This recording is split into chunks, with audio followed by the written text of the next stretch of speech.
Exercise, sets and reps. Pretty quick, pretty good. We train traps?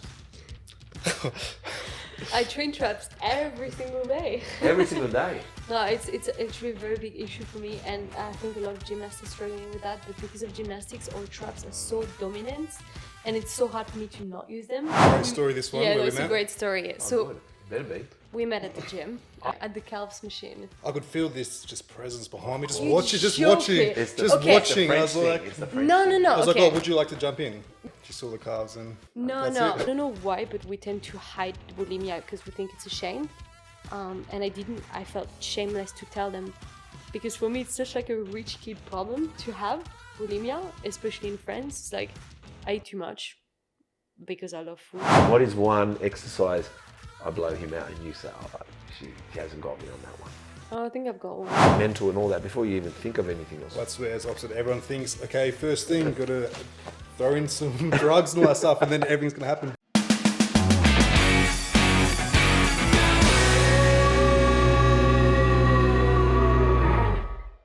Hey guys, this is Lauri. No, I mean, this is Steve. Thought I'd introduce myself. How Lauri does on most of her posts. She's an IFBB pro, coach, bodybuilder, gymnast, seems to love handstands, hangs with Bryony at the gym, loves food, shopping hacks, and next to her is just some guy.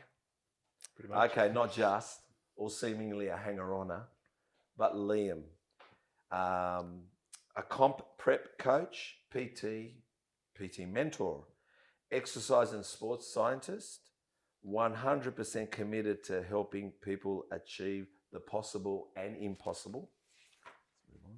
Possibly the serious one in the relationship. Agreed. Knows a shitload and walks and talks bodybuilding. And another big quad guy. Please help me welcome Lauri and Liam. Hey guys. What an intro. Was that a good intro? Yeah. Yeah, that was pretty good. It was pretty good. Yeah. Yeah, no, just with a short study on you guys. Like I said, I had to find you on Instagram. Yeah. You know. How have you enjoyed Saturday morning? What did you do this morning? Laurie? I had clients this morning. You cleaned? No, I had clients. Clients? Yeah. Okay, what were your clients? So you're from France. Let's go. Yeah. Where are you from? I'm from the city is called Strasbourg, so everyone thinks it's in Germany, but it's just at the bordering of Germany and Switzerland. Mm-hmm. Yeah, but it's part of France. So there's a lot of German influence where I'm from. Mm-hmm. A lot of German food. Yeah, I know. But yeah, that's where I'm from. Is the accent also a bit of French and German in there? I'm just asking. Kind of. Yeah. Where I'm from in France, they do speak a different type of French, Oh, which is okay. in between German and French. Okay. Yeah. Cool. Mm. All right. So you had clients. What did you do with the clients this I morning? train them. All right. I know that, like, it's for the people. The people want to understand what Yeah. you're doing here. Don't.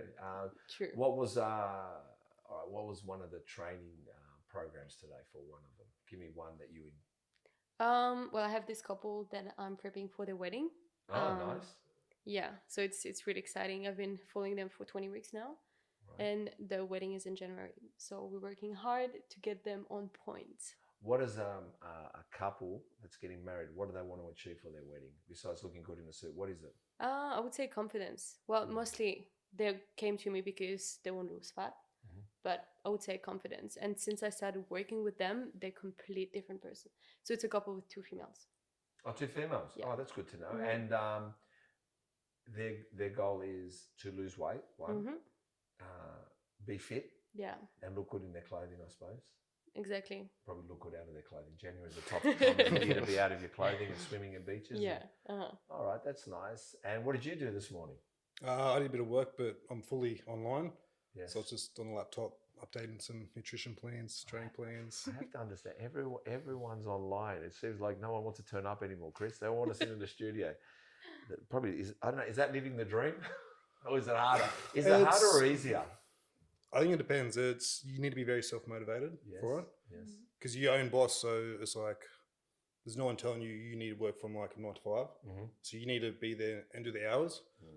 But in the sense, well, in Europe for 3 months last year, and I could still work. I could still bring income. So I can travel, work, So I guess Have you read the 4-Hour Workweek book? I've read a little bit of it, but then I didn't make it all the way through. Do you read books? I used to. I don't. I mean, I never finish books.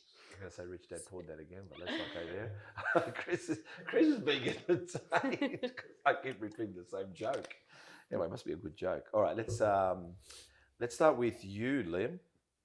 Exercise and sports scientist. Sounds deep and big. Please explain further. Sounds a lot better than what it is, to be honest. So yeah, went to the University of Newcastle. So I'm originally from Newcastle. Oh, right, okay. The degrees. Lee Priest is from Newcastle. Yeah, yeah. Have you met him? Once in a gym. Okay. It's probably maybe 10 years ago. Okay. So yeah, it's a 3-year degree. Mm-hmm. I did in 4 years because I failed a lot of subjects the first year. Oh, obviously, not only are you the serious one, you're not the most intelligent one either. Well, is that true? first year I moved out of home, so there was a lot of drinking at that stage and Why did you move out of home for? How old were you? I think 18, 19. Family issues going home, so I just to kind of get out of there. Yeah. So yeah, did that degree 4 years. I think I also struggled because I was doing the degree, but I was more so studying bodybuilding, nutrition, all that stuff as well, because that's where my passion was. What age did your passion start with bodybuilding? Because obviously that's why you went to uni. Maybe during uni. I was always interested in training, Okay. Nutrition, all that stuff as well. So maybe from like 17, like I played rugby league, so I always want to get bigger, stronger. Wow, who'd you play for? I was just in Newcastle. Who's your team? Newcastle? Roosters, actually. Oh, let's move on from that. Newcastle's my second favourite team. Second. Yeah, but I stopped when I was under 18s. Laurie's going to laugh about this because we spoke about this on the way there, but a bit of a paid professional for rugby league. Who was? Me. Really? I played 2 games and got like $20 a win, but it's still more than all of us. Yeah. Wow. Okay, for a local side, Newcastle local side, is that right? Yeah, so local side, West Newcastle. So, like I said, we're going to go with the flow here. Yeah. Because we'll get back to the fact that you were a runaway child, drinking a lot and studying, which most can't put all that together. Yeah. How'd you? Because we're into sport. How'd you go for Roosters? I always used to love Anthony Minichiello. He was my favourite player. Minichiello, yes. And so He was a just good player. from there, that's... Yeah. All right, so not even the Johns brothers or Newcastle and... They're my second favourite team, but... There's no such thing as second favourite team. I have to because I'm from Newcastle. Yeah, of course. But that's just how I was starting off for the Roosters. Wow, okay. Do you go to the games a lot? No, I haven't in a few years. Okay. Have you made Lauri now go for the Roosters? Laurie... Oh, we watch it on TV sometimes. Not the Roosters. We watched... State of Origin. Yeah. If I watch the football, I need to go in the study and watch it on my laptop. Yeah. All right, okay. Is that because you scream a lot? No, just... No, so then I can watch something else. Oh, you don't like watching the rugby league? No. Oh, Because in France, it's not that big. In France, soccer is big, so I can watch a soccer game. Rugby, I struggle. He's teaching me the rules, but... Forget it. It's all over. No, Yeah. it's true. Just, you know what, just give her some pizza and alcohol and she'll get it. She doesn't drink alcohol. Oh, it doesn't drink alcohol either. Forget it. She's never going to get it. I'll just give the TV. She can watch her cooking shows, and then I'm just her cooking hacks. Yeah. All right, for cooking. Yeah. All right, so let's go back to Another book that I kind of started but haven't finished. Why not? There we go. This is a prop. Thank you so much. So this will all be. We're not going to edit this out because this is all the fun we do. So. University. All right, we may go back onto the bit that you said, the drinking alcohol. So you studied 4 years. Yep. Go on. So finished my degree, but during that time, I was studying a lot more. Not necessarily the degree, more so bodybuilding, training, nutrition, all that stuff as well. The degree, thankful for it. I learned a lot in regards to the body, functional anatomy, which has helped me for like my coaching and learning. Further education. But yeah, once I finished the degree, started doing sales in a gym, which I absolutely hated. Sales? Yeah. Mm-hmm. Well, just sales for the gym, because I was seeing people come in, I was trying to sell them the dream of their body, but through a membership. which I knew It's tough, man. I knew I was going to sell my membership. They'd come in, but they'd have no idea what they're doing. They probably wouldn't turn up half the time. They wouldn't get the results. But me trying to sell the dream. So I hated that. What gym was that? If you don't mind me asking. That's not bad. It was in Newcastle. Newcastle gym. It was a Fit and Fast, which I think now has gone under. Okay. And then I started doing a little bit of group training in Newcastle until I moved to Sydney to do PT full time. So, because it's quite a word, scientist. Yep. What doing a university degree? I've always wanted to know this, and I know people that have done it. Because my nephew did, I think, sports science too. Yep. But I think he's more into the physiotherapy side of things. I don't know what he does. You know? Yeah. It's like when someone says, "I've got an office job," you just think, "Oh, you just sit behind a desk." It's all the same. So, what's kind of the degree gives you? What? A degree. To be honest, A diploma. not much. Not Not much. Yeah. Okay. You learn a little bit about nutrition, biomechanics, anatomy, functional anatomy, psychology. I kind of call it a taster degree. You kind of get a taste of things and kind of see what you may like, and then the direction you want to go in. A lot of people do sports science, then move onto like physio or exercise physiology, which again, I think I probably shouldn't. I've got friends that do it, but I guess it's a bit more like a physio. Yep. So to be honest, not a huge amount. Just Okay. a knowledge, I think. All right. Well, again on Liam. Sorry, I know you're just here because you're French. Sorry, Laurie. Oh, I haven't read that. Sorry, Laurie. We'll get to you. PT, a PT mentor. That's something serious. I'm assuming that you mentor PTs. Is that correct? Yep. Tell us a bit about that. So I coach a lot of PTs as well. Right. How does that work? What is coaching a PT about? I'm also just doing the online stuff. So I might be coaching them I got a client who, he's a PT, he's doing a competition, he's doing season B of the Pro League. So not only like coach PTs, but also do mentoring in regards to helping if they have any questions in regards to training, nutrition, supplementation. Is that like a flow-on thing for them to be using onto clients as well? That's what I mean. Because a mentor's like if I'm going into something bigger than I can handle, I might turn to a mentor and say, look, I'm venturing into this area. You got any tips for me? Is that similar? Correct, yeah. Even like, say, problem solving. So if people have issues or problems with their clients that they can't work out, why they're not dropping weights, they want to do a competition, I don't know how to structure their training, they may come to me and I'm like, okay, this is what you could do, or this is how you could do it. Well, I like it. Well, I just thought there were two big words there and, I wanted to know more. Okay. Oh, Laurie. Here's Laurie here. The handstands everywhere. The form of the handstand, explaining the passion, the drive, about teaching us to do a handstand and especially about getting it right. Now, tell us about the handstand. Tell us about handstands. And obviously you're a gymnast, yes? Yeah. So I'm assuming it comes from that and I've seen some things, but let's go to the handstand. Okay. Can you teach us how to do a handstand? We're not going to ask you to show us, but why this is so fun for you, exciting? Well, I actually thought it wasn't that exciting for other people until some of my clients came to me, or like I had people coming to me because they wanted to do handstands. So this was like, okay, well, I'm just going to try and teach people and also make them understand that it's never too late to try and do handstands. Because a lot of people think, oh, I've never done gymnastics before, so I'm never going to be able to do it. But people can. Yeah. Is it also myself? I've always thought if you can do a handstand, it's a great core strength, that's one, and two, body strength to help you lift as well. Weights, squatting, everything. Exactly. Shoulder press.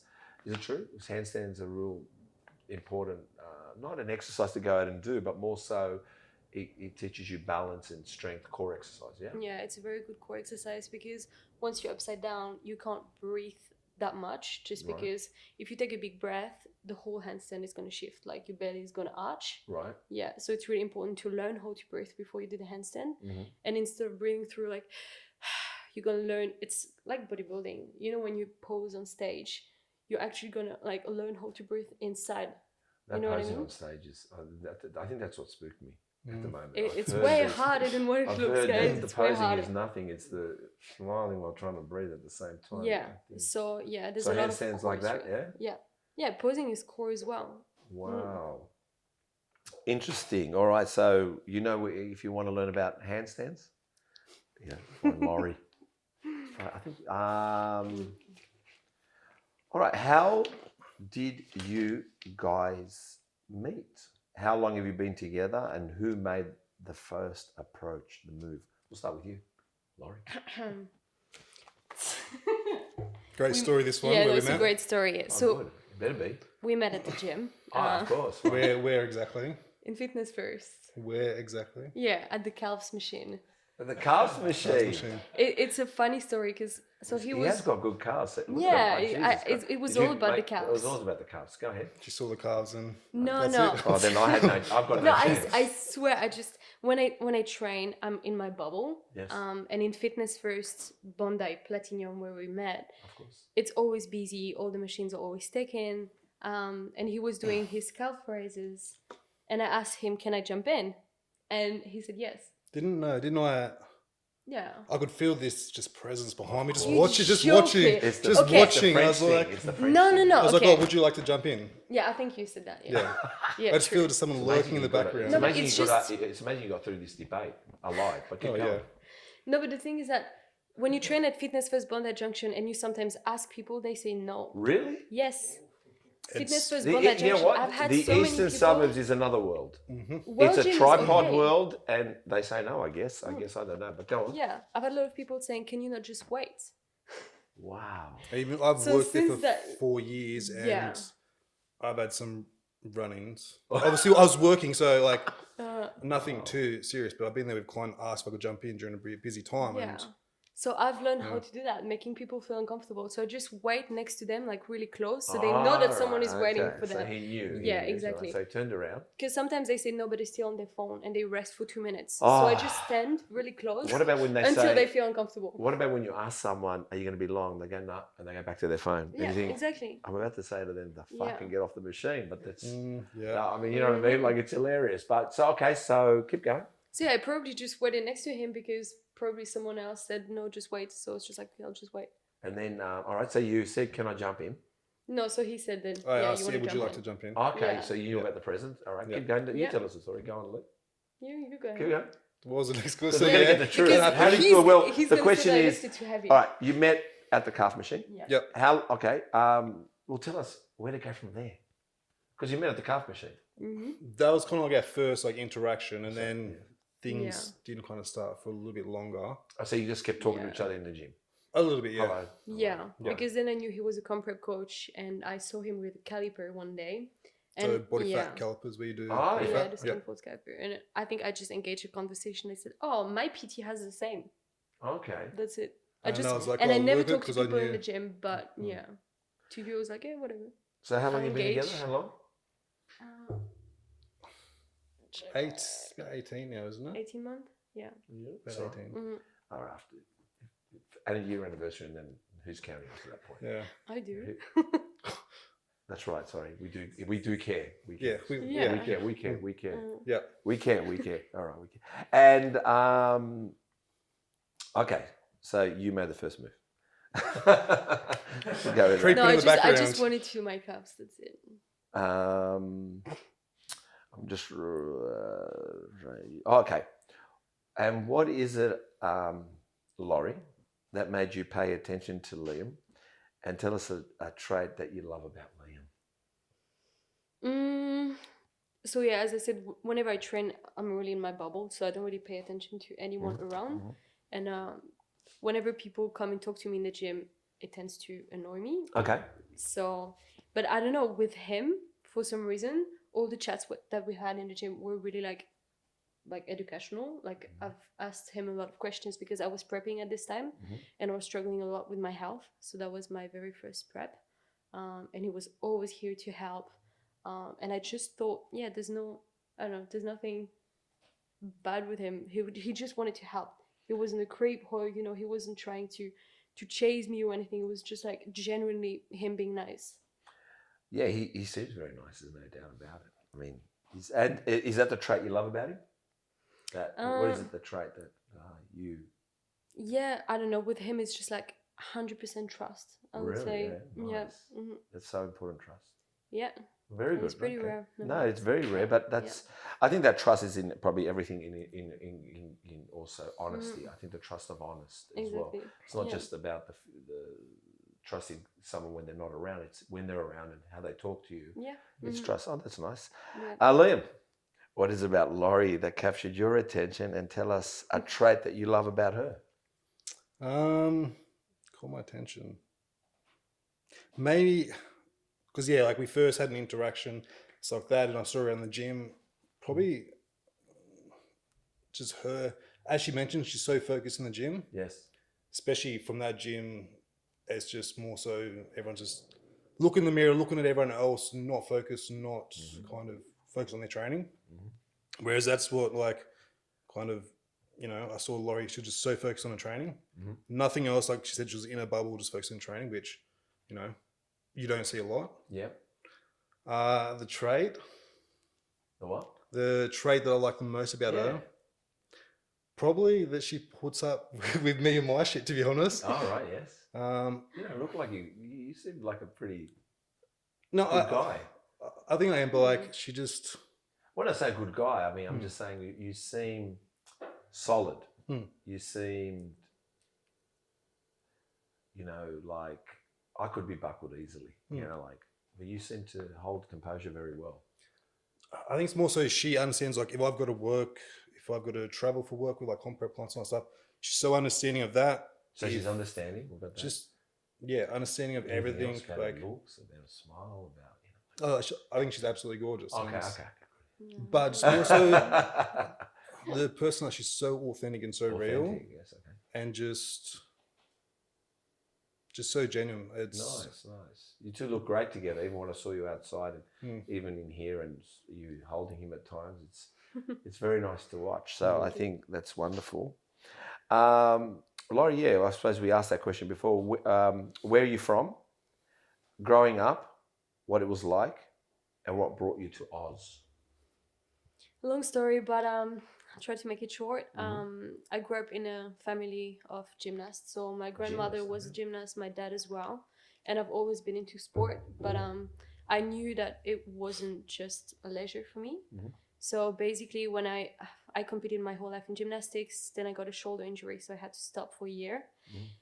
Put on some weight during that year where I couldn't train, and then trying to compete again after that was really hard.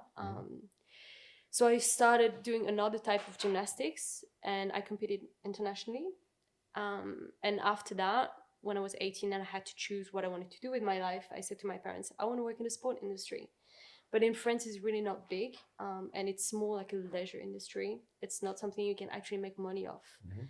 Unless if you're a very, very big fan of soccer and you want to work in the soccer industry. Oh, okay. Yes. And my family, so they all did business school, very good, studies.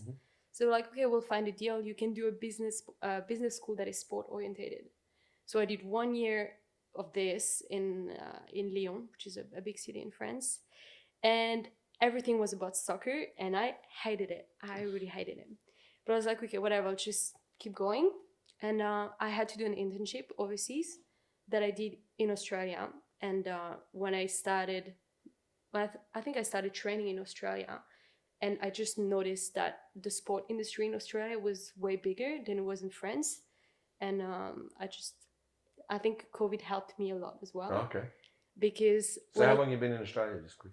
Since I'm 19. 19, okay, yeah. go on. Yeah. So I'm 25 right now. Yeah. So yeah, I just did that internship here, and then COVID happened, and it allows me to stay here because in France the situation was really, really bad. My school in France, they told me that once I come back in France, all the school is going to be online. But in Australia, it wasn't that bad at this stage. So my parents were like, okay, well, you can stay in Australia because the situation in France is not that good. And it helped me because as soon as I stepped here and I saw that the sport industry was that big, I was like, okay, I want to stay here. This is where I belong. And when I told my parents, can I please stay here? They were like, no. They didn't want I was me about to. to say your parents aren't very supportive No, till that point. no. At the beginning, it was really, really hard for them because in France, you have to study, you have to have a great diploma, and that diploma is going to lead you somewhere in life. So they were like, if you stop your studies now, you're going to regret it for the rest of your life, etc., etc. How did you convince them otherwise? Well, I just so COVID. Then my working holiday visa was over, so that was a year. So then I had to study, and I was like, okay, well, I'm gonna study PT, and I did it. So 3 and 4 here in Australia, and then I think after that they were like, okay, we give up. Well, She found what she wanted. We give up. plus you're a Taurine apparently, eh? Very stubborn and does what she wants. Is Yeah, that true? exactly. Don't Yeah. worry, I know that. But I when know I that met trait. him, I think they really, really gave up when I met Liam. Well, it's, I mean, I got a sister that's a Taurine. I know exactly what that's like. Yeah, they had to give up. I guess I'm writing here was gymnastics first and was the career, but it seems like it's all been gymnastics. So you've kind of answered this other question and where you're at. So, okay. And I guess you love Australia now. Yep, I love it even more now. I know. Now that I found someone. Of course. Yeah, of course. I forgot about Liam. Yes. Liam, Am I real? your growing up story, academic studies, job before health and fitness. Tell us a little bit about it. You tapped on Newcastle. Yep. You tapped on moving out of home, the drinking. All right, well, let's delve into before a bit of that. But you seem to have already gone into health and fitness. So tell us a little bit before health and fitness. So I grew up just with a mum and brother. Right. My dad passed away when I was 1. And interesting, Sorry to hear that. that's all right. Interesting as well, mum and dad both did bodybuilding. Wow. But my brother, he's 5 years older. So mum obviously stopped bodybuilding when she had him and myself. So I never really saw them compete or kind of do that stuff. Only photos on the wall. How old are you? 29. 29. Okay, Yeah. That's right. No. The only reason I say that is I'm just trying to understand your mum's and dad's era, which was definitely the Arnold Schwarzenegger, Frank Zane era and Columbo era. Yeah. And then sliding probably Lee Haney later, but like more, I think, of even the John Torelli moments. You know what I'm trying to say? Well, even Paul Haslam. Yeah. So my dad actually trained with Paul Haslam as well. Wow. I only knew that because mum told me. Of course. So I guess around that era when Paul was competing at his peak. So yeah, I didn't really see too much of the bodybuilding, but growing up, athletic kid, played soccer, touch, moved to rugby league. School, I did all right. Athletics, always quite athletic. So, all right, did you have a casual job? First job was at Hungry Jack's. Hungry Jack's. My first job was Macca's, so we get along. Macca's, okay. Yeah. Macca's is the elite. Oh, I agree. Actually, I didn't even get a job at Macca's, so I'm down there. Yeah, I know. Trust me, it's sad. I've got a girlfriend that tells me, because I'm in the coffee game. I'm really big on the coffee game. She lives in the Gold Coast, and she tells me that she likes to go through the drive-through at Macca's to get a coffee. Yeah. But on the way home, it's Hungry Jack's on the other side. I said, does Hungry Jack's do coffee? And I'm still trying to train her and get her to stop at a cafe and get a coffee. A proper coffee. A proper coffee. Yeah, but yeah. she's They're not too bad. Well, I think it was McCafe, aren't they? McCafe's not bad. No, Yeah. it's a great. I think it's a great contingency plan to have. Nothing But that's about it really for Yeah. long drives. Yeah. And I go with quality control. But Hungry Jack's and coffee, forget it. So you worked at Hungry Jack's, yep, and you were good at. I'm going to say that you were probably good at your studies, your school. You were good at your studies. You went to uni. Yep, went to university, and again moved out of home. Why did you move out of home? What Uh, happened? And alcohol. more so my brother. He was quite difficult to live with. Okay. Much better now, but growing up, just a bit of like behavioural issues and just very, very tough to live with. So moved out of home. You get on with him now? Yeah, we're all good now. But yeah, there was a period where we didn't speak for a while. You don't have Greek background, do you? No. Oh, A little bit German. A little bit German. Anything European doesn't talk. You got Yeah. if you're European, you can't talk to them for a while. That's Yeah. part of growing Yeah. up with European families. But alcohol wasn't. I went out and had a bit to drink, but I wouldn't say I was like alcoholic or anything like that. I think it's just more so 1 or 2 Escape years. parties, things like that. Is that what it was? Just when you said moved out of home, what was that made you move out of home? Besides your brother, once you're on your own, what were you like on your own? Well, I lived with 2 other mates from school. Okay. So one of them, both of them, kind of working at that time. They weren't studying, so they was working. They liked to drink a little bit as well, but I was still attending university and all that stuff. Working at that time, I was working at a pizza shop. What's your It wasn't favourite pizza? Wasn't Domino's. What's your favourite pizza? A lamb pizza. Lamb. A bit of feta, a bit of like a cherry Oh, a bit of tomatoes. tzatziki on top? A bit of what? Tzatziki, it's the garlic, It's- yogurt garlic. We've had it in Europe. It's Have you? like this yogurt sauce. I'm bad with food. Like, if it's Yeah, good, I'm it's the, good. I'm You the like pizza? foodie. Yeah, What's yeah. your I eat favourite pizza pizza? every day. Yeah. Yeah. Every day. What's your favourite pizza? I do it myself. Healthy. What's your favourite pizza? So I like when the dough is not too cooked. So it has to be really white. It has to be soggy, and he Right. hates She's it. so fussy. Yeah, I like a firm. but 4 cheese. four- if you I like can, 4 cheese. yeah, I don't have 4 cheese every day, but my favorite pizza is 4 cheese. Yeah, or like goat cheese and honey. Oh god, that sounds nice. I Hmm. like- Maybe we'll do a cooking show. We soon. should. I like my favorite pizza is actually. It's the owners that he owns in South Hurstville, the owners of Roma's Pizza. But I like pepperoni Ah, with nah. anchovies. Ugh. No, you don't like anchovies? No. You don't either? No. I'll stop there then. Well, it's got capsicum, it's got Spanish onion and mushrooms. Okay. Not the the ones rest that is Daniel okay. likes, different mushrooms.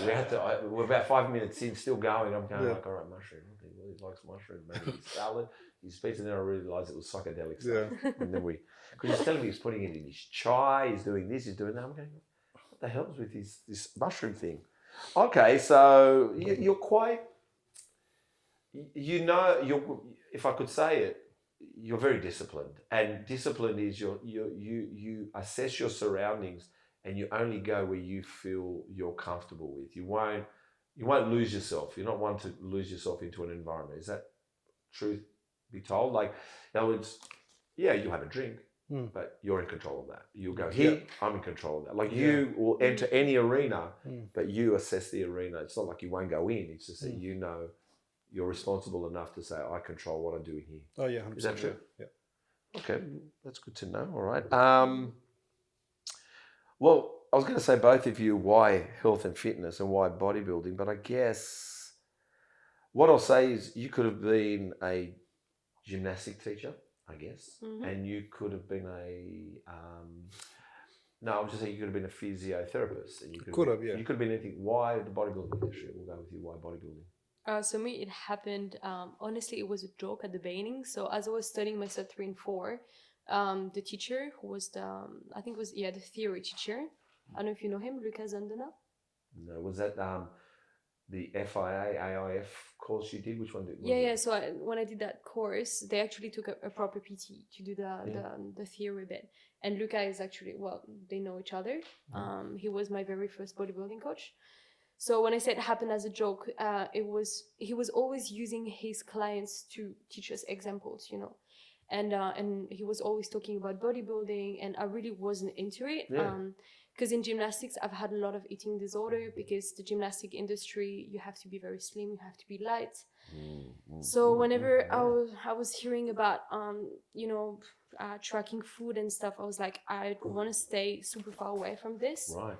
And Lucas said one day as a joke, Lauri, do you know that you can backflip on stage? And I was like, okay, really? And he said, yeah, there's actually a fitness category where you can perform on stage. And this is how I got into it.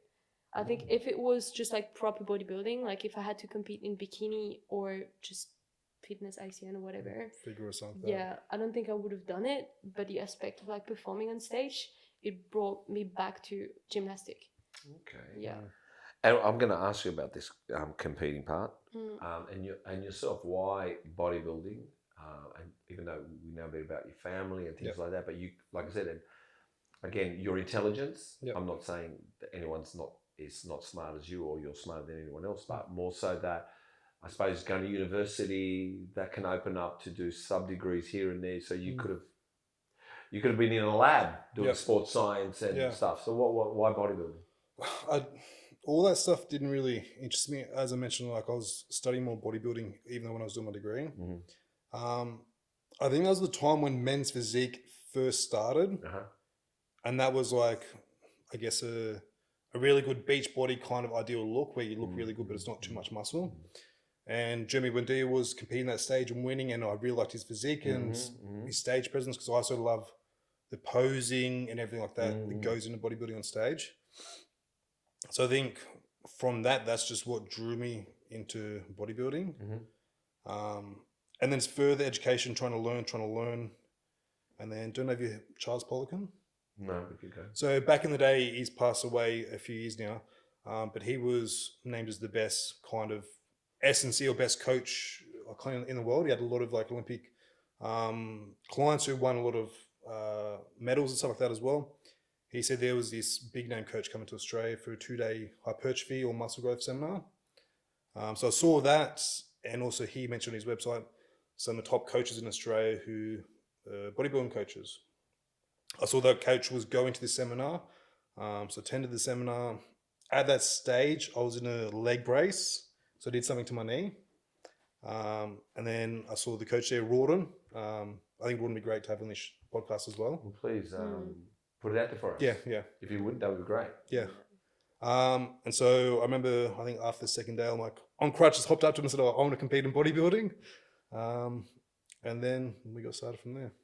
Wow, I love the story. And yeah, please, I guess, like I said, wow. If you feel like anybody should be sitting on this couch, by all means, get them on this couch. I mean, that's what it's about. Yeah. And I suppose we all have people that sometimes we sit on this couch and wonder, why are we on this couch when there's others that maybe, but I think everyone has a story and that's what we're here to share. So yeah, you competed, right, Lauri? I mean, first I'll start with you. How many times have you competed and are you going to compete again? I don't remember how many times. So I competed first time, was it 3 years ago? I think so. I did ICN fitness, but ICN fitness was just a warm up, like to get some stage experience before I did IFBB. So I did my first year with IFBB Elite, and I did fitness category. I did bikini as well in IFBB Elite. Yeah. So I won that, and then I just thought, okay, I need bigger. Because IFBB Elite couldn't give me what I wanted, which was the pro card. So I prepped again last year for IFBB Pro. Yeah. And then, so I did New South Wales that I won. Then I did the Nationals that I won as well. And then we competed overseas. Where? Yeah. So the thing is that... Where overseas? Europe, mostly. So we did Spain. He did Denmark. As well. Wow, good. We're going to go to that segue. Yeah, we did the European show and I had my pro card in Spain last year. So pro card means you can go anywhere, is that correct? Once you get a pro card, you can go to any country, like for what? No, to not really. To a degree. So like pro card means now professional bodybuilder, but then you kind of go to the stage now where you need to do a pro show. So pro shows are all around the world. For Lauri, because her category is so niche, there's not many that actually do the fitness like pro shows. I know that Olympia does that, doesn't it? They brought that in. Is that correct? For the pro shows, it's like you need to win a pro show to go to Olympia. And is it the Arnold Classic shows that have those categories, those comps? Some do. Some do have the fitness.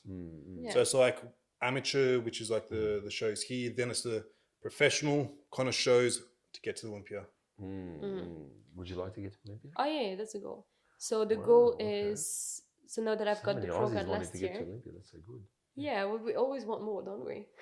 Well, it just seems to be. I just think it now, but I think it's getting bigger and bigger now. I don't think. I think everyone thinks Olympia of one category, and all of a sudden, I think people like to see bums and it shifted a lot. And the men's physique and I think I got a feeling that the enchalant is going to be put on notice soon because of the rest that's coming through. I personally think that's the draw card for everyone turning up. Yeah.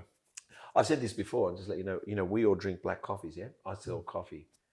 To be honest, if I was marketing for black drinkers, I'd go bust because everyone's a flat white, Yeah. 2 sugars. Yeah. So in other words, I think bodybuilding is going in the best direction at the moment, is catering for the flat white, 2 sugar type people where you feel like you can get on stage and do something, but not in a category that you think is unattainable. Yeah, of course. Yeah, no, that's true. Yeah, definitely. You got to find the category that suits you for sure. All right. And tell us about your competing then, since we'll segue over to that. Just check my questions. First show, you've competed, I did IFBB Elite. I think it might have been 2017. Yep. Did quite well in that show. Had to compete the next week for a potential pro card. We stayed out on that. And then I've done classic physique 2 or 3 kind of times. So like you compete once, and then you might do like a state show, then like a national show. So just quickly while we're here, so we've got, let's say fitness, we've got physique, we've got classic. What's the elite one called? Is that got its own name? So what's the elite one called? Okay. So because I just call it bodybuilding, but but it's more like IFBB. Yes. So IFBB was a few years, maybe back in like 2017 here in Australia, all over the world, just like IFBB. Yeah. But then it split to Yes. IFBB Pro League and IFBB Elite. Yeah. So it was all IFBB once, so you could only compete the IFBB here. Yeah. But now that they've split, IFBB Elite, you win that, you get a pro card that there's only so many kind of shows you can do overseas. That doesn't give you a way to the Olympia, whereas IFBB Pro League does. Yeah. So before they split, it could, but now they're split. Lauri, majority of my clients go do Pro League, especially if they want to get to Olympia, because that is the stepping stones to Olympia. Yeah. What about, because I only think it's fair that there is a lot out there going on. What about Australian Bodybuilding Federation? And there's a lot of new federations coming through. Again, is that a good, when I say is it a good thing, I'm not here to say it's a bad thing, because I think bodybuilding is very political. I've been watching it carefully, and there's a lot of politics in it, right? And who you know and what you know. Maybe not. Who knows? Yeah, who knows? Don't answer that question. You let me say it. And I probably won't win a comp now because of that. But no, I will. But the thing is, so, but do you think all of it can help get you to the pinnacle of Olympia? For here in Australia, only IFBB Pro League can help you get to the pinnacle of So Olympia. whatever you do, you're going to have to pivot. Is that what you're saying? Like you can do you can do comps, Depends but on the if goal. you want the river that flows to where it needs to go, it's the IFBB Pro. If Olympia is a goal, whereas like there's natural federations where It's good for people to know this. You know what I'm trying to say? Like me, because I think the other comps are great. Yeah. And maybe they're going to come on and debate that with me, which is good. But I guess if they offer a pro card, is the pro card still get you Olympia? No, you have to go IFBB Pro to get that route. Correct. But there's like other federations where you get a pro card with, say, this federation, and there's other shows overseas, like pro shows for that federation. But if you want to go against the best of the best, you have to go through the Pro League. All right, so you got a pro card too, I'm assuming? No. Well, Just Lauri. Just Lauri. I'm just the supportive boyfriend over here. Yeah, go Lauri. Well, there's only one pro. There's only one pro here, of course. Of course, it's the Taurian French. Who else would it be? And I've noticed. All right, so you've competed. Do you want to get a pro card? That is, it's always been the goal. The plan is to compete again potentially in 2 years' time. 2 years. Depending on Why in 2 years' time? Just the science, mathematics behind that. Business. So we spent a few months in Europe, which wasn't cheap. Like 3 months in Europe. Oh, of course. So business is a massive focus. I need to get surgery on hernia, umbilical hernia. Yep. And to put on more size. When I go on stage next, I want... What do you weigh? At the moment, like 106. We weigh the same and you look great. That's our story. Go on, 106. What do you weigh? Are we allowed to ask girls what they weigh? Yeah, of course. I'm 61 at the moment, 61, so pig bulking. No, you're looking great. So 106. What do you want to be? Weight-wise? Well, I think I have a lot of room to grow given... At the moment, given the things we have to do in bodybuilding, I'm not on anything at the moment. Okay. Which might start up again in a few weeks' time. So I think there's a lot of room to push. I mean, look, I'm just going to say we can edit it if you want, but it's about steroids we're talking about, not on. Correct? Yes, correct. I don't want fuck the taboo shit and all that. I did a cycle once when I was 50. I've never done a cycle, but what I realized, I'll just tell you what I realized with a cycle, right? So I've trained naturally up until the age of 50, and I wanted to compete at 50. What I realized when I took a cycle was this. Fuck, I still have to train. That was one. A lot of I people don't think realize a that. lot of people That's think what I that, realized. yeah, Okay, fuck, I still have to train. Yeah. 2, fuck, I still have to eat right. The only thing I realized is where the fuck is this strength coming from, which motivated me a bit. And also recovery was quick. I was like, so what I realized is where's this strength coming from, which obviously breaks down muscle fibers, allows you to grow and rest and do whatever. And obviously recovery. And that was it really. But other than that, I didn't sit on the couch and see any improvement. I still was I was push biking to the gym and push biking home. Yeah. All these things that I was still doing, I just saw that was the little kind of teaser bit that it gave me to go a little bit further than in my own strength. Yeah. It got me, I'm 106, I used to be 85 ripped. Yeah. I got to 90 kilos ripped, Yeah. which was surprising. I got to 98, could come down to 90 ripped. Yeah. I was just surprised. Yeah. That's all it did. It surprised me. Yeah. It definitely works. And as you mentioned, like, I think a lot of people, they think, they jump on and do a cycle and they don't, it's just going to do the magic for them. No. Even some of the shit I've heard that people do, how much they do for a cycle, they don't even get blood work and stuff done before. It's crazy. That's me, by the way. That was me, by the way. I played it. I'm not going to I say lost anything. I lost my appetite for a week. I shredded like crazy because I wasn't eating, and my ex-wife and daughter took me to hospital because I didn't have an appetite. I lost my old appetite. There's also another condition I've got, which I'll just say it's called colitis. I don't know if you've heard of colitis. Yeah. But anyway, my colitis flared up, and I was in hospital, and obviously even the nurses saw how ripped I was. They go, Yeah. the fuck? I was like ripped. You could see everything. And then, hospital, it's tea and biscuits. Yeah. Afternoon tea, morning tea. Before you know it, I put on another 10 kilos before I left. Yeah. For a few days. Yeah. So, okay, go on. Yes, how are you saying? But I think even like when people come off, something that they potentially do is, I'm off now, so I might not train, I might not eat right. No. And then generally just they go to shit. It's like as well, when you don't train, you think you can eat like shit. But I say to people, no, you should eat like shit when you're training. Eat well when you're not. Yeah.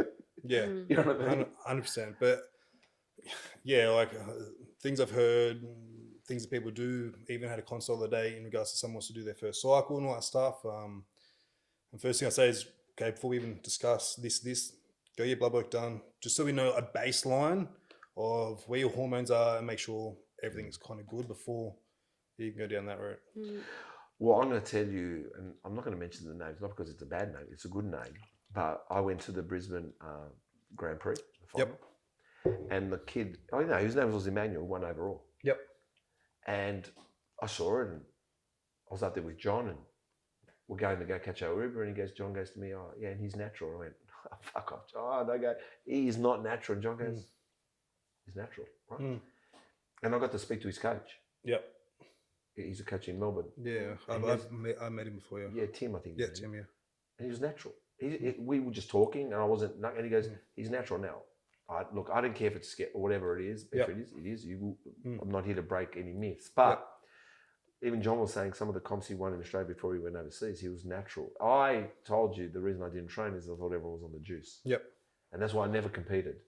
So it's probably good to know that you can compete natural, correct? I think you see, and I think you need to get to that point of exertion to all areas of training, dieting, turning up, mental and all that before you even think of anything else. Well, that's where it's opposite. Everyone thinks, okay, first thing, got to throw in some drugs and all that stuff, and then everything's going to happen before having the recoveries, training, nutrition, all that down pat. Everyone thinks drugs are number one; they're going to come in first, which they don't. But even like, I'm sure you've seen photos of Lee Priest when he was like 16, 17 years old. Like that's just a genetic freak who could win bodybuilding shows without even touching anything. And when you hear about what they touched, even when they were competed, it's so minimal. Depends. Well, it sounded like it. It depends what they tell us. Yeah, like there's... Dorian Yates, he gave a brief on what he was taking. It didn't sound much. Yeah. I mean, a lot of them do it before the comps. What I'm saying is they're not always on it. I'm assuming they're not always on it. But anyway, that's what I don't know. Like maybe what they'll disclose, I don't know. What But they say and what they actually do. But anyway, even that's these the days bodybuilding as industry well. in itself. Yeah, even these days as well. Like, what is natural? Like, people say, oh, I'm natural, but they're still running like TRT or above TRT dosage. Yeah, I've heard about that TRT too. I was having a shower thinking about that and how we are manipulating. Chris is laughing about the shower bit. What was that? It's like it's a weird thought to have when you have a shower. Having a shower thinking about TRT. It's Is just it? a weird thing to think about. What do you think about when you have a shower? I think no, honestly, I don't know. I didn't think it was that weird. No, because don't you think about how solving world poverty in the shower, and you think about everything in the shower. If I could have showers, I'd solve everything. Yeah. If the shower's running right, I'd be very Yeah. intelligent. Yeah. Right now, you go, God, Stephen really knows his shit, man, because I'm under a shower. But I'd be enclosed, obviously, Laurie, just to let you know that. But no, but I know TRT. I was having a shower and thinking how the industry, we are told this is the way, this is the way, this is the way. You need TRT. You need to eat like this. You need to do this. You need to. When I trained, all we knew was turning up and training. I think it's lost a little bit as well. And I think it was about Deckers and Trenbuterol and all these kind of stuff. But now it's like everything. It's like you're not allowed to have natural testosterone anymore, or you can't build on that. Yeah. Or anything. I'm talking on the guy side of things, right? But when I think about it, like I said, in your shower, it blows your mind that you think, because you have that, I don't know, don't you daydream when you have a shower? Don't you sit there and just go... No, I struggle to switch off as well. Yeah, the shower to me is just a place that not only clean myself, but I think I lied in there. But Just stay in there anyway. there was a question That's what about... you do. Yeah, I know. Do you have quick showers or shorts? I have very short ones, You? but Are you I long? think I go through my routine, yeah. side chest, front double. Sometimes I'm wondering what the fuck is he doing in there, and then when I want to have a shower, there's no more hot water for me. Well, I know. I take forever in there, man. Yeah. I'm like, and my kids are the worst, man. I don't even have showers after them. I just go, fuck it. Yeah. It's gone. The water's gone. Yeah. It's gone. Especially, it's just gone. So, but I understand. Well, I guess I was going to say you turned 25 and, here we go. You turned 25 and all you cared about is being jacked. Explain jacked. Huh? We know you're a Taurus. It's your way of the highway, stubborn. So, explain all you want, all you care about is being jacked. That's a funny way to think on your birthday, but go on. Yeah. Well, the day after we went to the gym to burn all these calories. Did we? Yeah. Yeah. Explain jacked. Well, obviously for me the goal now is to grow. Because as a natty, it's quite hard to build my way up to the top. But basically my last show when I won the pro card, I knew that okay, now I have to step up my game because the next show that I'm gonna do, I'm gonna be competing against other pros. So, and obviously I know that most of the girls in IFBB, they're using stuff. Yep. So I know that I need to have a really long off season in order to put on size and to be competitive in order to get a chance to get that pass to the Olympia. So that's why as well I'm competing in 2025. I mean, that's the plan. See what we decide what's happening in the meantime. But yeah, I'm hoping that in 2 years' time, I'm gonna get jacked. So then I can actually compete and be competitive and stuff. Jacked is size, yeah? Jacked, size. Yeah. And you mentioned something which I guess we all talk about. Is substance a big thing with the females, or is it a big thing? Oh yeah, of course it's a big thing. Yeah. Obviously when you did do that start, you reckon, Liam? If I could say, I don't think it's been forever. Besides, because remember, bodybuilding was one. I get the girls that we used to bodybuild, right? They were big. I'd say maybe I've been coaching bodybuilding for a very, very long time. Yes, of course. Maybe like last 4 or 5 years. Definitely within that time, I think it's a lot more predominant. Like as years go on, like you see the bikini girls. Yeah. Like their fucking delts are bigger than mine. Gluteus is on them. Glutes, delts, like, Hammies. and there is some stuff that you do see as well with PD use, visualization. So females starting to look a little bit like men, pretty much. So that is one side effect with, Well, that was in bodybuilding even 20 years ago. Yeah. Bodybuilding girls were. female bodybuilders, yeah. Yeah. But you do see a bit of that with the bikini girls these days as well. Yeah. So I think, even with the bikini girls, which are generally the ones who they are the ones who need the least amount of muscle tissue in the female division. So yeah, it's even being used and to some degree, I think, abused by some as well. But I want to say, because obviously this is going to go out there, I want to say that there is a way to do it naturally. Hear me out first. I believe it's just going to take a shitload of work. But if you're willing to do the shitload of work, do that first. Agreed. You know what I mean? Yeah. Because I think you can do it and surprise all. Because I was surprised. I do get surprised. Even what John told me before he went overseas and all the sponsorship and all that kind of stuff. But it does surprise me, and I like to be surprised. So I think just do the shitload of work, and I think okay. I think but even in females as well, like, don't get me wrong, I think some females do, if the goal's up there, they may need to take in all that stuff as well. But again, I think whether it's them or the coaches, just very quick to pull the trigger to move there and go on it, and dosage, timing, all that stuff as well. Like with females, it's a lot more sensitive compared to males, obviously.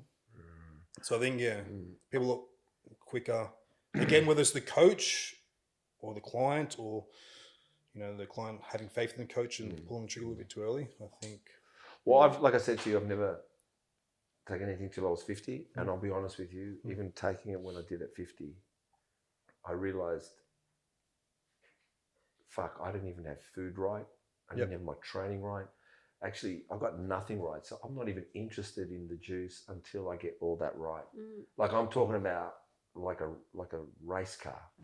And then I decide what fuel I do after that point.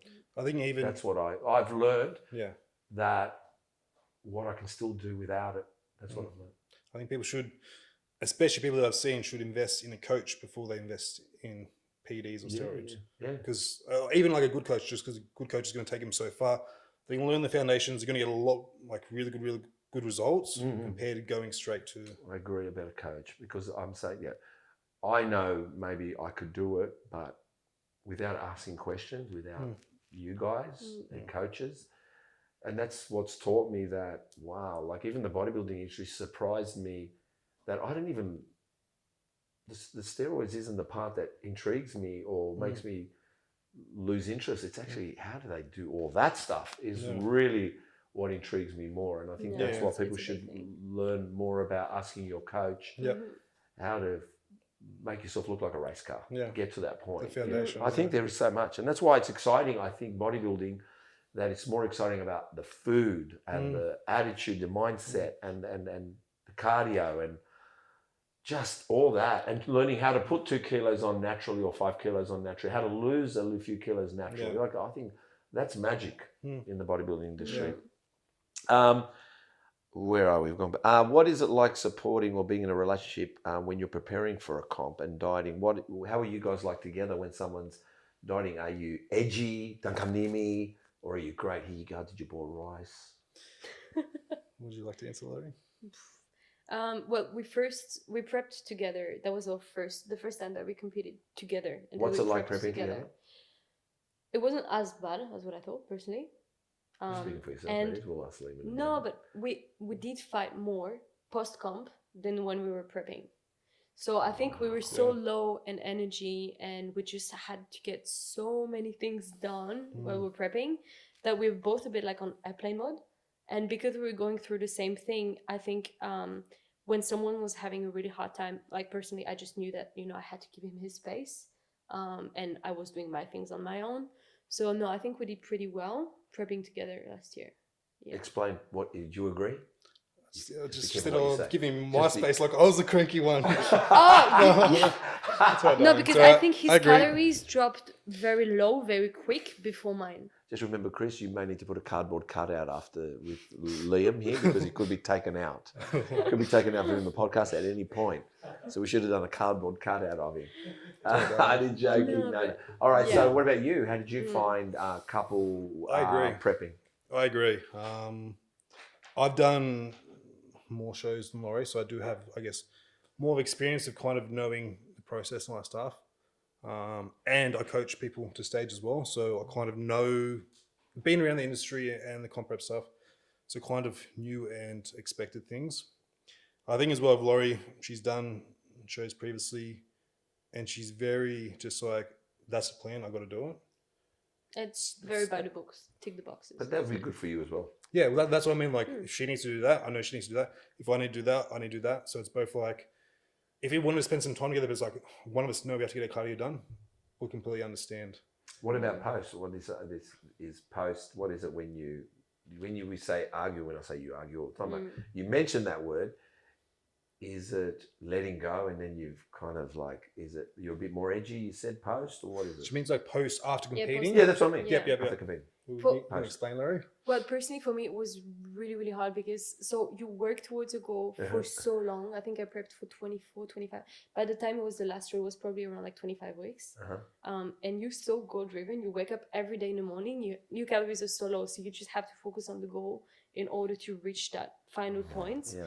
And after the last show, I think it's quite common that there's like this depression thing. Post-show blues. Yeah, post-show blues. Yeah, Because you wake up in the morning and like, okay, what's happening now? What's my next goal? Explain this. First time I've heard it. I hear you, but I think people would like to know about post-show blues, depression. Yeah. Explain. I don't. So all right. I'm assuming. Tick, tick, tick, check, on either tiger. Yeah. On a high challenge, but beat the high. Look at me go. I'm going to do, and then suddenly it's like letting go of all that, and you go, who's controlling who now? Where am I going? What's my thing? Exactly. Yeah, but so what is the feeling like? Personally, so I have a big background of like with like eating disorder. So for me, whenever I prep, it's actually when all my eating disorder symptoms are at the lowest, because I know that there's no option. I need to be on track. So I have a certain amount of calories. I track my food. I'm on track. I go to bed. I'm fine. But post-comp, when you can have a bit more food, we go to restaurant, that triggered a lot of my eating disorders. And I think I just fell into that hole. And it was hard for me to talk to him about that things. I'm pretty sure I haven't told you how bad it was before it actually happened. You told me like weeks or even months after what she'd been going through rather than during the time. So how did you feel about that when you heard that? I'd be 50-50. Like I was like, just like shocked. Because I was like, I didn't know this was going on. Like if you told me, I could have helped.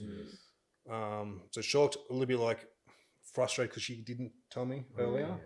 But then also just like I was, I guess, just in shock that she'd been going through this. She didn't even tell me because she probably relieved she told you as well. Yeah, because I was like, okay, well now that I know, you can communicate this to me if you're struggling. If we go out for breakfast and lunch, like let me know. We don't have to. We can have food at home. So I'd rather know these things so we can work through them together rather than you being so stressed. Because if she's stressed, I'm stressed. If I'm stressed, she's stressed. Wow, he's a good boyfriend, eh? I'm just saying, no, like, he's pretty good. what is it with young boys and being in touch with things, mate? We just didn't think of this stuff. I've got to hand it to you, both of you. All that. Look, I don't have it as a question, but let's just talk about what's this. Tell us, if in brief, if you can, eating disorder. So as I said before, in the gymnastic world, you have to be very slim, very light, but you have to be strong. So since I'm a kid, someone controls my food. So if I put on weight, my gymnastic teacher, she would say something like, "Oh, I can't lift you anymore. You have to diet."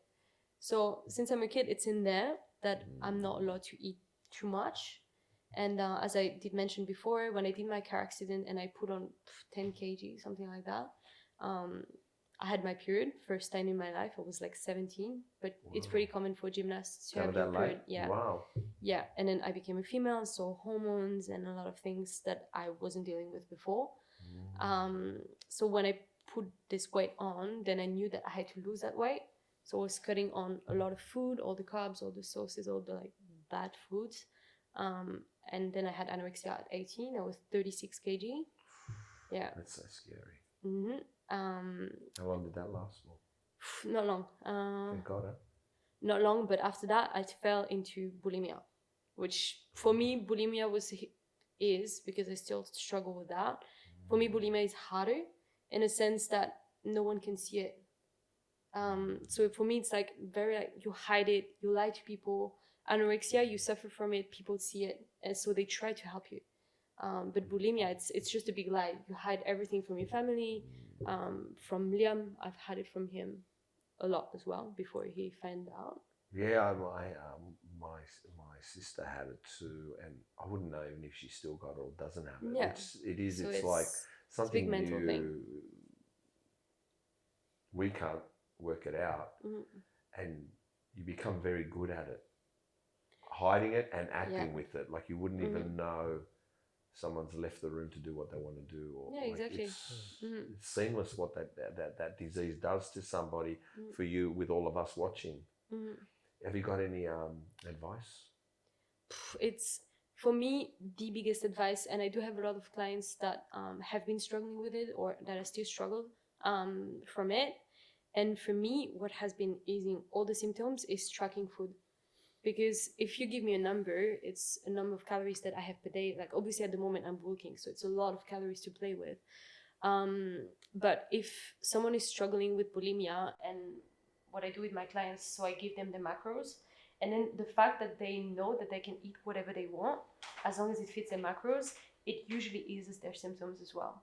So just calming the disease by, saying to the person, you can have whatever you want, you're free to decide what you want. These are the calories, go for it. Is that what you're saying? Exactly. These are the calories, go for it. Educating them as well, like, so much Please. things, I think if you can't eat this, you can't eat that, that's bad. Educating the clients. I'm tired of hearing that one, yeah. Because I think from where I grew up, it was a lot of, you can't eat that, you can't eat carbs, you can't eat butter, you can't eat oil. But since I'm doing bodybuilding, actually the first time I prepped, I was on 2,000 calories during my whole prep, which is a lot for a female. And I actually learned that, okay, the more I eat, the more I'm fueling my body, the more I can train hard, and then I can have gains and I can have results. So yeah, what I'm working on with a lot of my clients is I want them to shift their mind, because they do see food as bad thing, like evil. So just trying to educate them and say most of the time they just don't eat enough. So shift their mindset towards eat more and use that energy to fuel your workouts, rather than being overly stressed about I cannot eat this, I cannot eat that, and developing eating disorders. Wow. What is it like as a couple in the industry that is heavily driven by social media? The fans, groupies, trolls, and sometimes occasional perverts, occasional comments say and people on there thinking you're available or available to them, or they shouldn't be in a relationship, or are you in a relationship? All these, what happens on there. There's just, are you single? Trolls, comments, groupies, fans, and because you're both on there, how do you find it as a couple? I personally, and I think if I was your age, I probably would have been a jealous prick. I'm a lot better now in my life because I don't put my onus on anyone. I keep my own. Yep. But you may have that. What about? We're going to go with Liam. You first. What do you think about that? What bit do you want me to answer first? All right. So, being as a couple in an industry that's heavily driven by social media. So I said fans, groupies, trolls, perverts. It's more about not just a little bit dealing about you, but how seeing that. I think social media in general is tough in this age. Like, I'm not the biggest fan of doing it, but I know you have to do it from a business perspective. And it's like, you do see these days, people may be really good at marketing, social media, but they may not be the best coach, but they're good at these first two things to get a lot of clients driven to them. Well, they're different in real life too. Yeah, exactly. So that's where I think like there is a lot of great coaches out there, but they're missing out on getting clients, a lot of clients, because they don't have that social media presence. In regards to fans, trolls, I think you brought up the jealousy thing as well. Yeah. Laurie's smiling now because she knows I am a little bit of a jealous person. Okay, good. I think from my past with Congratulations for admitting it. Don't worry, I've been. I think she admitted when she smiled. Okay, no, that's okay. And good that you smile. In the past, I've had things with girls where they haven't been super loyal, and as well, like I know what guys are like. Yes, of course you do. And Lauri can be, I think, sometimes not aware of guys' intentions or of course, stuff like that as well. I think I know, and I'm gonna, because we're guys, we can talk together. Yeah. And I'm a bit older than you, right? So I'm just letting you know. No, I'm the same. I get your point because we know guys. I guess you know girls, but we're protectors too in some ways. Some of us, but you can only learn if you can stay a bit vulnerable and work with your partner. That's what I believe. I believe your vulnerability, not your. You don't need to. You need to trust the answer you get from your partner, but that's your vulnerable by asking. I think assuming kills everything and everyone, but the trusting your partners. If you've got a question, say I have no questions anymore. I don't even ask. Because you know why? Because I think I should be the trustworthy one. Don't worry about her. Don't worry about anyone. I should be trustworthy. If I can be trustworthy, that's a challenge in itself. What do I need to worry what my partner does? So I'll deliver and I'll expose. And that's how I work. So I'm more about me delivering my trust, my honesty. And if you're not, guess what? It's going to be very clear as rain because I'm very clean in that area. And it reveals itself. So I think, so go on. So obviously. We've had that literal discussion, like we both know. Anything goes on, it's cut. We both have that conversation. Yeah, of course. So it's I have 100% trust in Lauri. Good, I know. It's just so sure. I know what guys can be like and creepy. Of course. Yeah, how do you deal with that? Oh, do you or you don't? We've had discussions around and stuff like that, and like certain things that, as her being my partner, like I wouldn't be comfortable if she posted certain things. Yeah, of course. Like well. And that's hard for all of us too. Yeah. I'm sure in your. I wouldn't even think. Sorry again, and I keep interrupting. I wouldn't even think what a girl would be uncomfortable with us, but there's stuff we probably do too that would make you feel uncomfortable, and we need to respect both sides. But going yes. Well, even like I did a post 2 nights ago, and I just made sure that it was okay. Lauri, if I posted it, good. It was more so in regards to like PEDs and to me coming off because I'll be open and honest here, is because want to free some sperm in case it's needed later in life because we have discussed kids. So I did a post about that and just want to make sure she was okay with it. Same as she's done posts and made sure that I'm okay with it. So I think with the social media thing between us, like... Yeah, I think it's really good. Yeah. Like if I do share a reel of me posing in underwear, I'm going to ask him first. Okay, good. Or like I even did that post with anorexia and it was pictures of me in underwear. I always check with him first.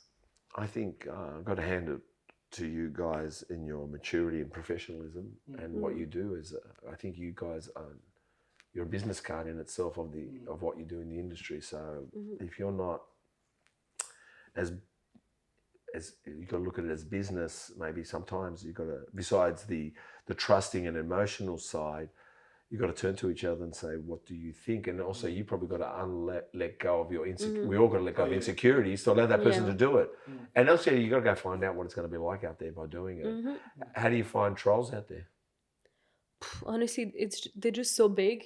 I mean, he's going to say that I'm naive. Like sometimes people comes to you straight away on Instagram and they ask you, do you need a sugar daddy? And they offer you money for that. That's very big. That's very huge. You know that happened to you? Yeah, you even had it. Really? Yeah. Tell us. What?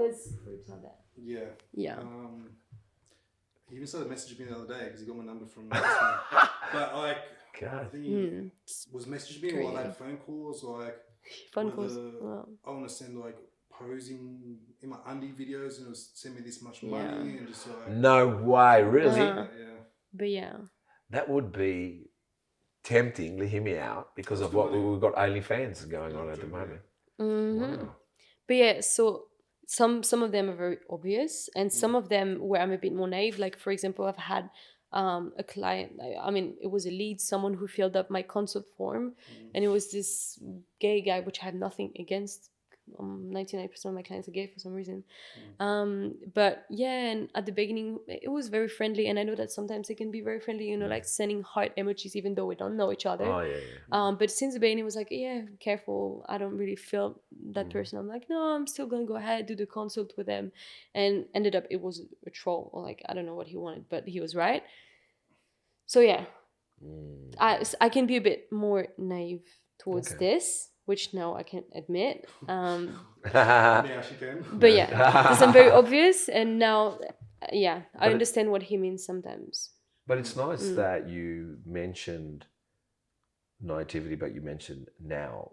Sometimes just because you've got it, some people, even though they find out, they hold resentment that they, like, you're finding out now, but you're kind of thinking, oh, well, I can understand if it's Liam or anybody, why they were protecting me or guiding me. Yeah. And I was a little bit like, that's your issue, that's your problem, that's not how it is. And now that you know, you're not holding spite, you're thinking, well, I get it. That's another thing how I said, one of the biggest traits I love about her is she understands me.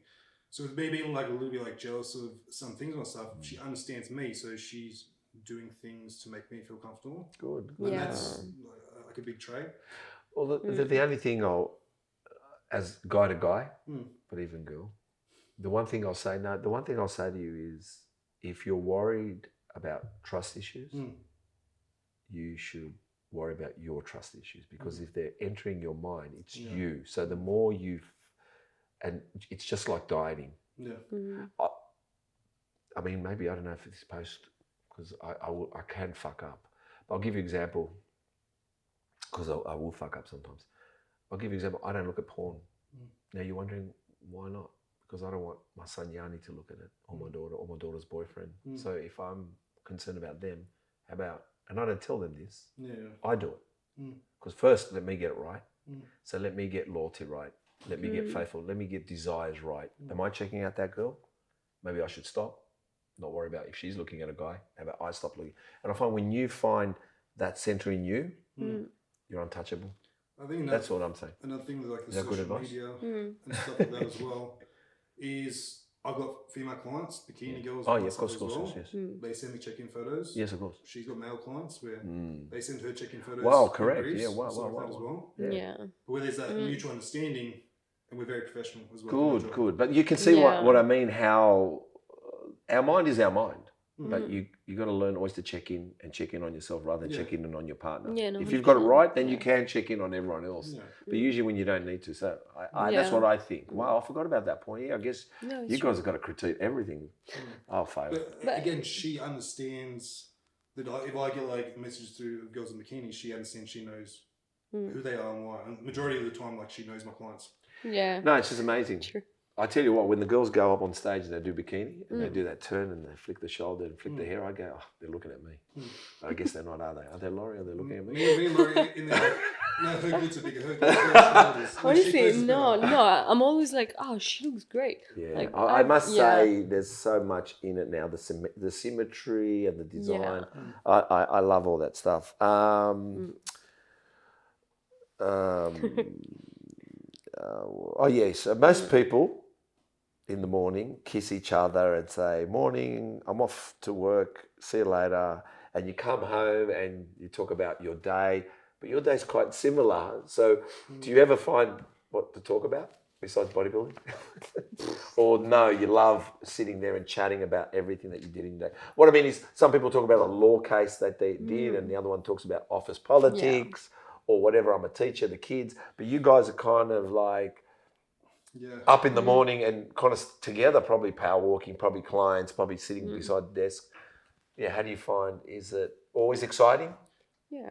I think there's only been a number of times where maybe I've said or she said we don't talk about work. Oh, yes. Like, yes. Only a handful of times. Other than that, talk about work, talk about this, talk about that. So it's never like, I guess it's weird if we feel awkward in a relationship, but there's never kind of that like, oh, what are we going to talk about? Like, we can just sit there. No, I think we moved past that point. But the thing is that he's, I don't know if you know, but he's my coach. Yeah. So he's a lot, and he's my mentor as well. Wow. Because so he's everything. That's the thing, and like a lot of people are like, he's too much. Just a boyfriend. No, but yeah, a lot of people told me before, he's covering too much roles for me. And a lot of people are like, yeah, you should, separate business. You should have a different coach because there's only a fine line between, being a boyfriend and being everything else. But with him, I don't know, since the beginning, like everything just worked so well. Like we've never really had issues with that. He is good. I like him too. I got to give credit to Lauri for that as well.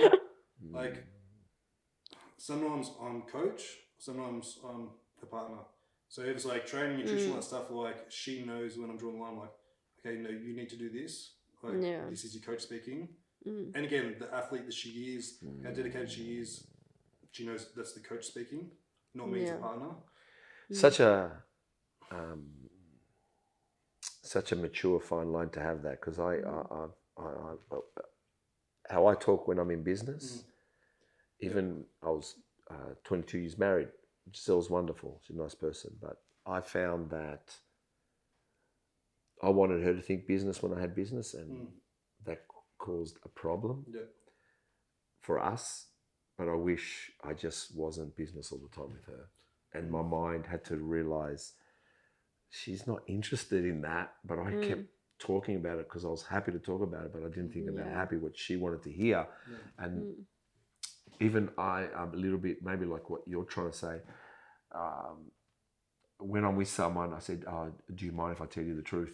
Like, I'm about to critique you in the way you someone might say, oh, look, I can't find the motivation. And I'll go, yeah, because you got up at 9 o'clock in the morning, and that's hard. Why don't you get up at 5? And at 5, you've just given yourself a shot for 4 hours to possibly do something. And it hurts, but to get up at 5, but how about that? And they go like, oh, okay. But I've learned that I have to kind of tell them, yes, we just got on my Harley, went for a ride, we've had ice cream. And then they're telling me at night, like this, and I go, what time? Or ask them, I just bring up something, do you do this? They go, no. I said, well, what do you expect? And it's like that attitude, I think. Oh, so I usually say, look, forgive me where we're going now. Probably you guys have to tell her coach talking now.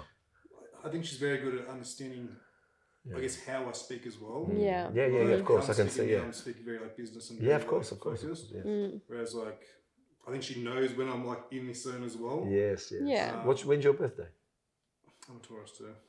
Okay. April 22nd. So we're both stubborn. April 22nd. Yeah. Okay. No, but the main thing is that I guess we have the same passion. So, and we both have different business, obviously.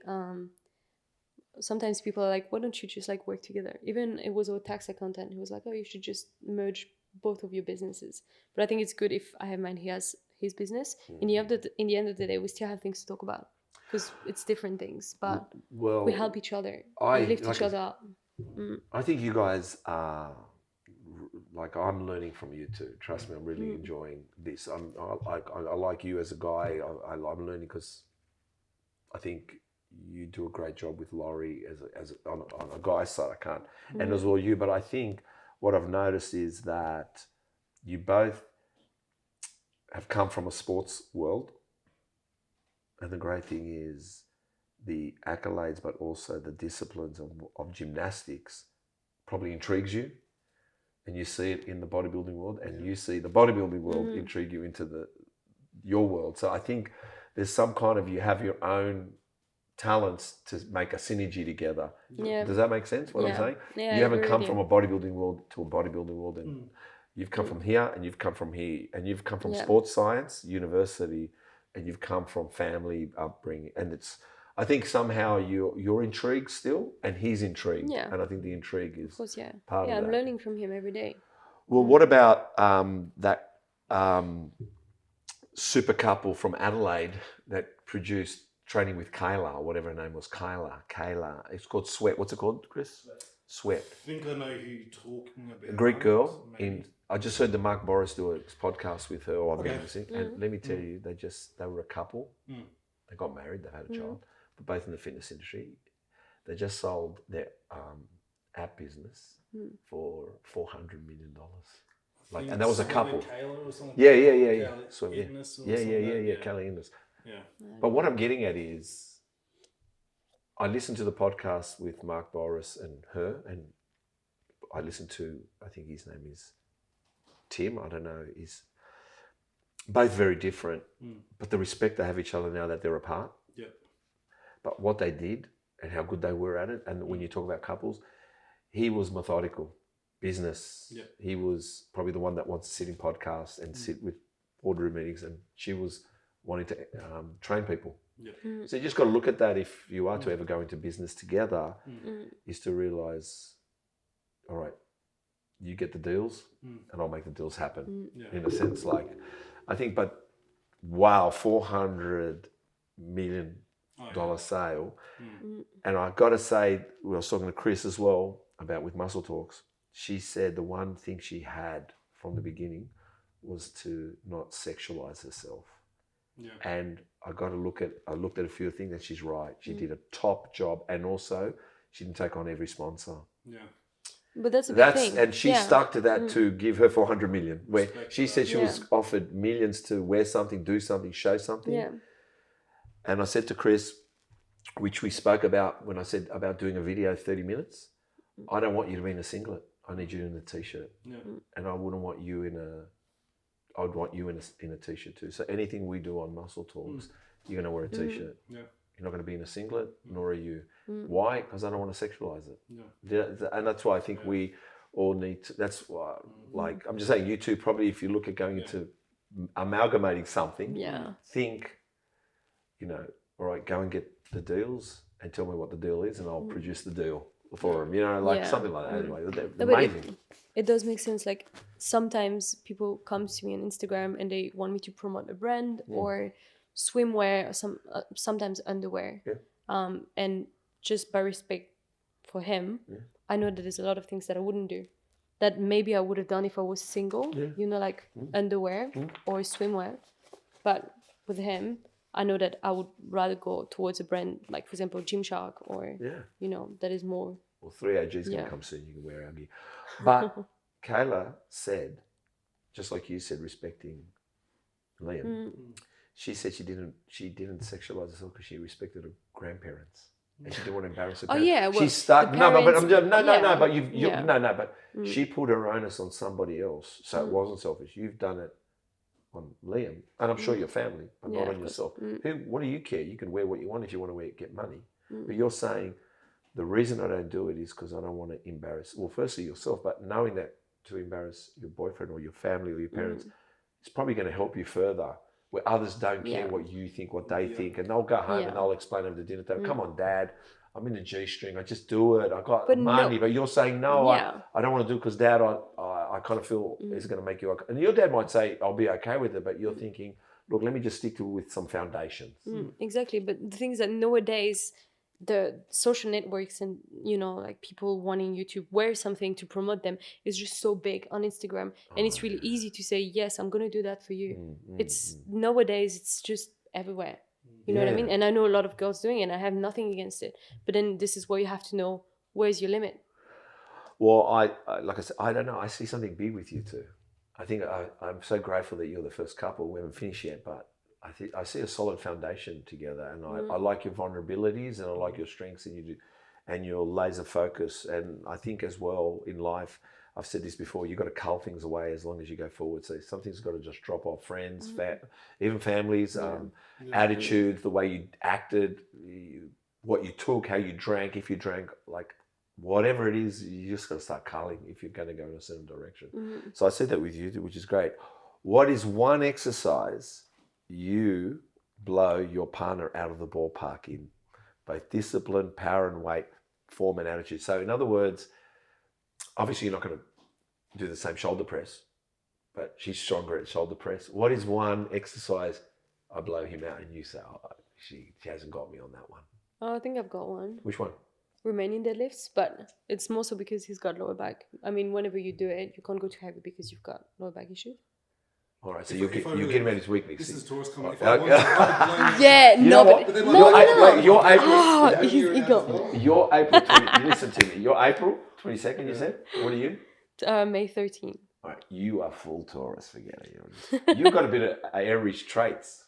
I've noticed you got some Aries. I'm an Aries. Leave this one to me. I was doing something else for you. What? Hip thrust.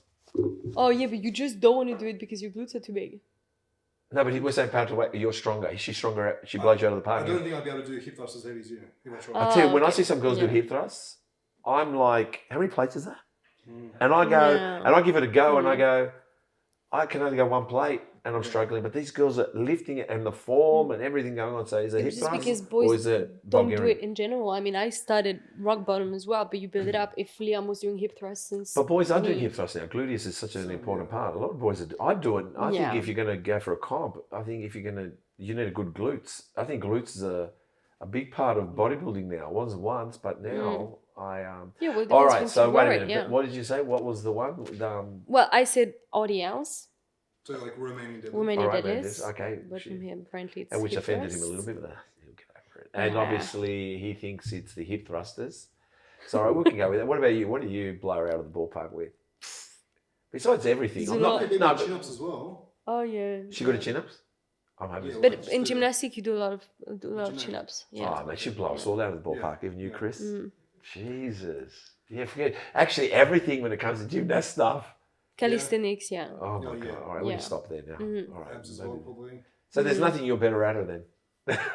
Maybe. Pressing. Go, more. which Yeah, one? shoulder Which pressing. one? He could shoulder press to me. Oh, you One- can shoulder one in press each her? hand. Probably, I might be hard her, just want to use the balance, but You can do one hand her. no, her body weight, Yeah. I probably could, yeah. Shoulder press. Mm. Wait, 61 kilos. Shoulder press. Well, I've done like, most of them was a while ago, but like, I could press the 50s for like reps, like 10, 12, Wow. plus 15. All right, I'm impressed. All right, we'll go with that. Plus without, causing a fight. Mental health. I've discovered that in the health and fitness industry, together with mental health goes hand in hand. Mhm. All right. What do you think, and do you care to share any stories? I mean, you explained the bulimia. You explained you might any stories, predominantly personal ones, but you're not obliged to, by the way. Obviously, I'm right. I've got to read my questions, especially if it's a sensitive matter. So, is there anything like you want to tell us about mental health? Any of you? Ladies first. Yeah, well, for me, it's a massive thing, and this is something I always say to a lot of my clients. For me, fitness saved my life. And take your time. Yeah. Well, for me, it saved my life for sure. Because Explain that. so when I was struggling with anorexia and bulimia, I had bad thoughts in my head Okay. where I just wanted to finish with life because I was such in a hole and I was suffering from depression as well. How old were you? I was 18. 18. So that was when my gymnastic career was over and I had no more purpose in life. I was And like, it's what such am I a going to fun do? time, 18, for us Aussies. It's We, hard. I think, driver's yeah. license. And, Yeah. So go on. Yeah, go on. So yeah, I was 18 and I remember I gave this call to my mom and I said, okay, mom, just to let you know, I'm going to go to Australia. And she was like, why? And I said, I cannot tell you why, but if I stay here, I'm going to die. And they let me go there. And Australia, when I found out about the fitness industry and when I started studying PT and when I started bodybuilding as well, that saved my life because I had a passion, I had a drive, a goal. And Did you come by yourself? yeah. How do you do that, man? Isn't that an amazing trait? Like people like, I don't know about you or me. My parents came here. Everyone's got the one suitcase story and the $20. But the thing is, even Chris is from Macedonia. He wasn't born here. He's only how many months you been here now? Years? How long have you been here, Chris? 3 years. 3 years. He came here by himself too. Yeah. Yeah. I know, it's just something that I always knew. I always knew that I wasn't going to live in France. I have nothing against France. Everyone thinks that I just ran away from the country. I think it's a beautiful country. Well, everyone is running away from it, but it's another story. Yeah, it's no, but it is true. It's more so. I wasn't on the line with the way that French people are thinking in general. In France, we have everything. The social aspects in France is like huge. There's a lot of, whenever you struggle a bit with money, there's a lot of people helping you, giving you money and so on. Oh. It's more so, the mentality in French people. And I think he noticed as well when we went to Paris. French people are very rude. They're just unhappy with everything And they they're still have. rude? It's never enough. Yeah. Because Yeah, they I are. went to France when I was 24. Depends where you've gone. It was. But, I was in Paris, Yeah. And yeah, it was, you couldn't even ask the bus driver Yeah. where to get Exactly. off or what to do. It was like, Yeah. And I just knew that I wouldn't live in France just because it's not where I belong. but just to let you know, we would like to go to France too, but one day, you know, if any airlines want to It's fly good to us there travel. to Yeah. come back with some good It still stories, is a beautiful country. you know. Good to travel. Good to Let's say travel, that. yes, of But course. yeah, I always knew that I wasn't gonna live there. So, wow, that's, like I said, takes my breath away to think about someone wanting to harm themselves or hurt themselves. And obviously coming to Australia, how did you do it? Even leaving with that thought and coming on the plane and coming here, and the anxieties of which way's straight, which one's left, right, where am I going? What happened? Well, honestly, I think at 18 I was just so depressed. I was just looking for a tiny bit of light somewhere, a tiny bit of hope. And believe it or not, but when I sat down on the plane, I wasn't crying, I wasn't anxious. I just You knew weren't. that that was my gut feeling that I need to go away. How did your parents feel? Were they scared for you? I think yes, but the thing is that they didn't know about all that depression, bulimia. They didn't know about all this. So obviously, as soon as I landed here and they saw that I was happier, I think for them it was a relief, because they just knew that I was struggling. They didn't really know why, and it was even hard for me to explain them why, because I don't know why, but we tend to hide the bulimia because we think it's a shame. And I felt shameless to tell them, because for me it's such like a rich kid problem to have bulimia, especially in France. It's like I eat too much because I love food and I try to But it feel a wasn't void. even. It wasn't even. To be honest, correct me if I'm wrong. You didn't even eat too much. You just ate, Honestly, it's just and a you wanted to hole get rid of it. that I yeah. had in my belly. Now that I'm seeing a psychologist, I know where it's from. You're seeing a psychologist? Yeah, of course. How long Yeah. have you been seeing a psychologist for? I have it's on and off. Whenever I feel like I need to see her, I'll just They're contact pretty her. good, Yeah, Yeah, I've seen one. everyone should see one. Everyone should see one. Wait, Personal me, trainer I've for seen one. Yeah, I know. Oh, He's, you've seen one he's too? done one I too. have in Yeah, the past, yeah. yeah, Yeah, good. Yeah. No, I think they're Yeah. personal trainers for your brain. exactly. But now I know where it's from, and I know that it's just me trying to fill a void. I could fill it up with alcohol. I could fill it up with something else that I was just filling up with food. And everyone thinks that now I'm like obviously trying to fill that void with training. And that's where I'm like, yeah, kind of, because training saved my life. So training gives me that satisfaction. It helps me to fill that void for sure. Look, I've actually stopped drinking. Now, I only drink if it's an occasion with a friend. I've decided I don't drink to commiserate and I don't drink to celebrate. Even when we do deals, I've gone and had peppermint tea. I got a deal and I go, what do I do? Celebrate. What do I do? I go, all right, can I get a peppermint tea? Thanks. And I just think, calm down, because I want to feel the emotion. And I think that's the problem in society. We're not allowed to feel the emotion. And I think when we're sad, we're allowed to be sad. We're allowed to, even when we're angry, to kick cupboards. If that's what, break a plate, who gives a shit? We're just not allowed to feel each emotion. I always say, at a party, you want to be happy. And at a funeral, you want to be sad. You don't want to get them wrong, in a way. So I think alcohol, to me, is just makes you oblivious to all of it and suppresses it all in a way that you can't, again, because you're a couple, I'm going to tell you about the single world. Me, when I was single, the single world was, go to dinner and have a drink. And what it created was a false romanticism. It wasn't romantic. It was just false. So when I used to meet people, I go, I walk my dogs at 10 o'clock on Saturday on the beach. See you there. And I knew I had my dogs. There was nothing romanticizing. And you could talk to people. So what I mean is, I think, like you said, I think, so what? You go to the gym, and if that helps you, the gym is a great place. You know what I mean? Because you can take it out on the gym. Well, when they're like, yeah, I think that now your new drug is gym, I'm like, okay, well, Tops. from all the things that we can do, like from all the drugs and alcohol, it's the best problem to have, no? Isn't it? That and walking, I think. Going for a nice walk on the beach across. We're talking about walk. Don't worry about dress. I don't care if you walk in your pajamas. Just to go for a walk, which is cardio. So yeah, okay, wonderful. All right. So have we missed anything? I don't want to. I know I'm interrupting with my talks. No, I think we covered everything. I mean, for me, it just saved my life. So for me, health and fitness works together for sure. Yeah. And you? In relation to this. And to be honest, it's not just, let's say, you don't have to suffer, by the way. No one has to suffer.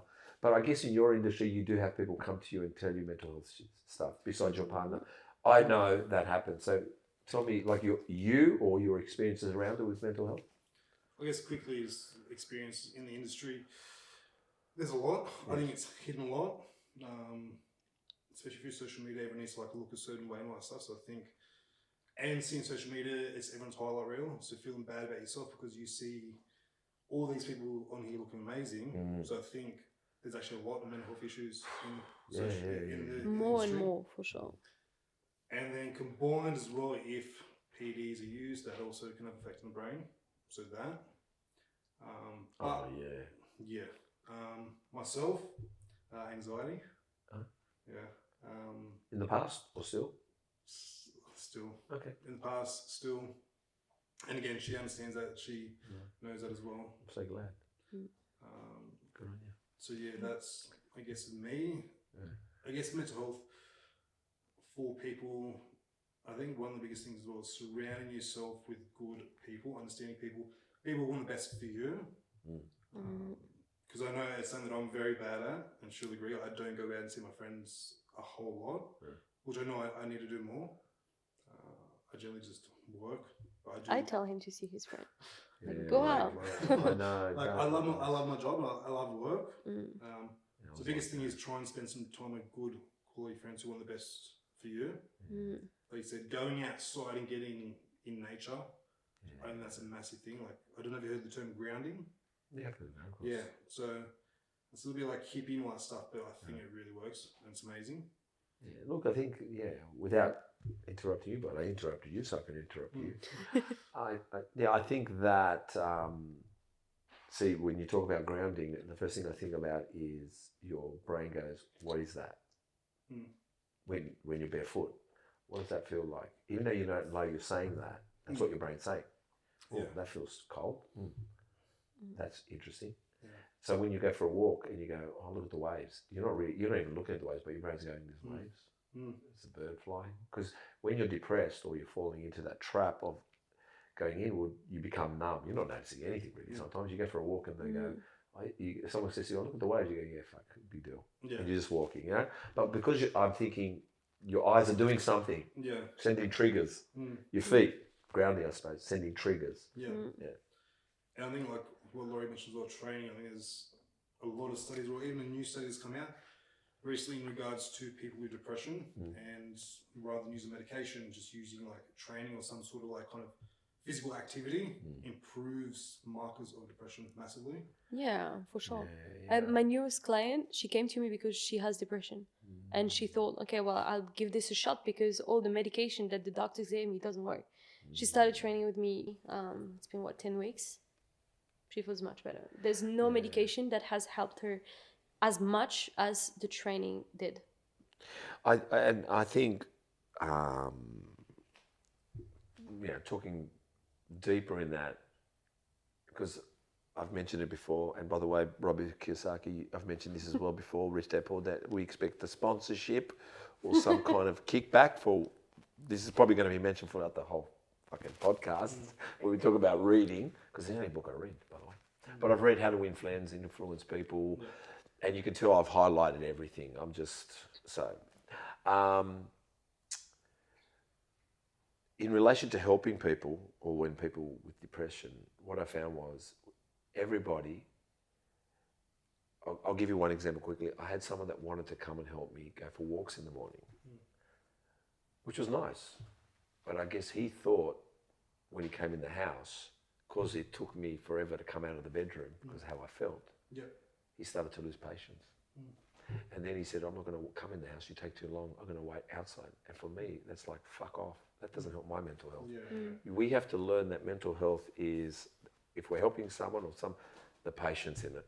It's like how long is a piece of string in helping someone? You can't, you just got to go, take your time and guide them somehow to come out for a walk and go, and even an exercise, you've got to kind of, we only did lateral raises, but good on you for doing lateral. Isn't that you could have done presses, you could have done this, you could have done that. Don't tell them what they could have done. Say, oh man, you did lateral raises. That's great. But Does that make sense? What I mean? Focus on the positives, because generally all they see is negative, and bad, where we just try and, even as one small thing positive, then you just try and focus on that rather than... Because even if, let's say they paid you, I'm going to just say ballpark figure, $100 to train them for an hour. Let's just say that number for now, $100 to pay for an hour. And that person's feeling depressed, and you had a schedule for them to do 4 shoulder exercises and 2 arm exercises or lever legs. And let's say you only did 2 out of the whole hour, and that's what they're paying you for. But if they're feeling good, go with it, man. Don't let them know they missed out. Oh, but I've already done sessions where I didn't even train the person. Wow. Yeah. Because the person comes to you. I've had that client, she literally came, she did one exercise, she started crying. And for the rest of the session, it was a lot of, just talking, making me feel better. So I think a big part of our job as coaches or PT, I mean, he doesn't do PT anymore, but used to in the past, there's a lot of work on the mental aspect before we work on the physical aspect. Yeah, I think that's the bit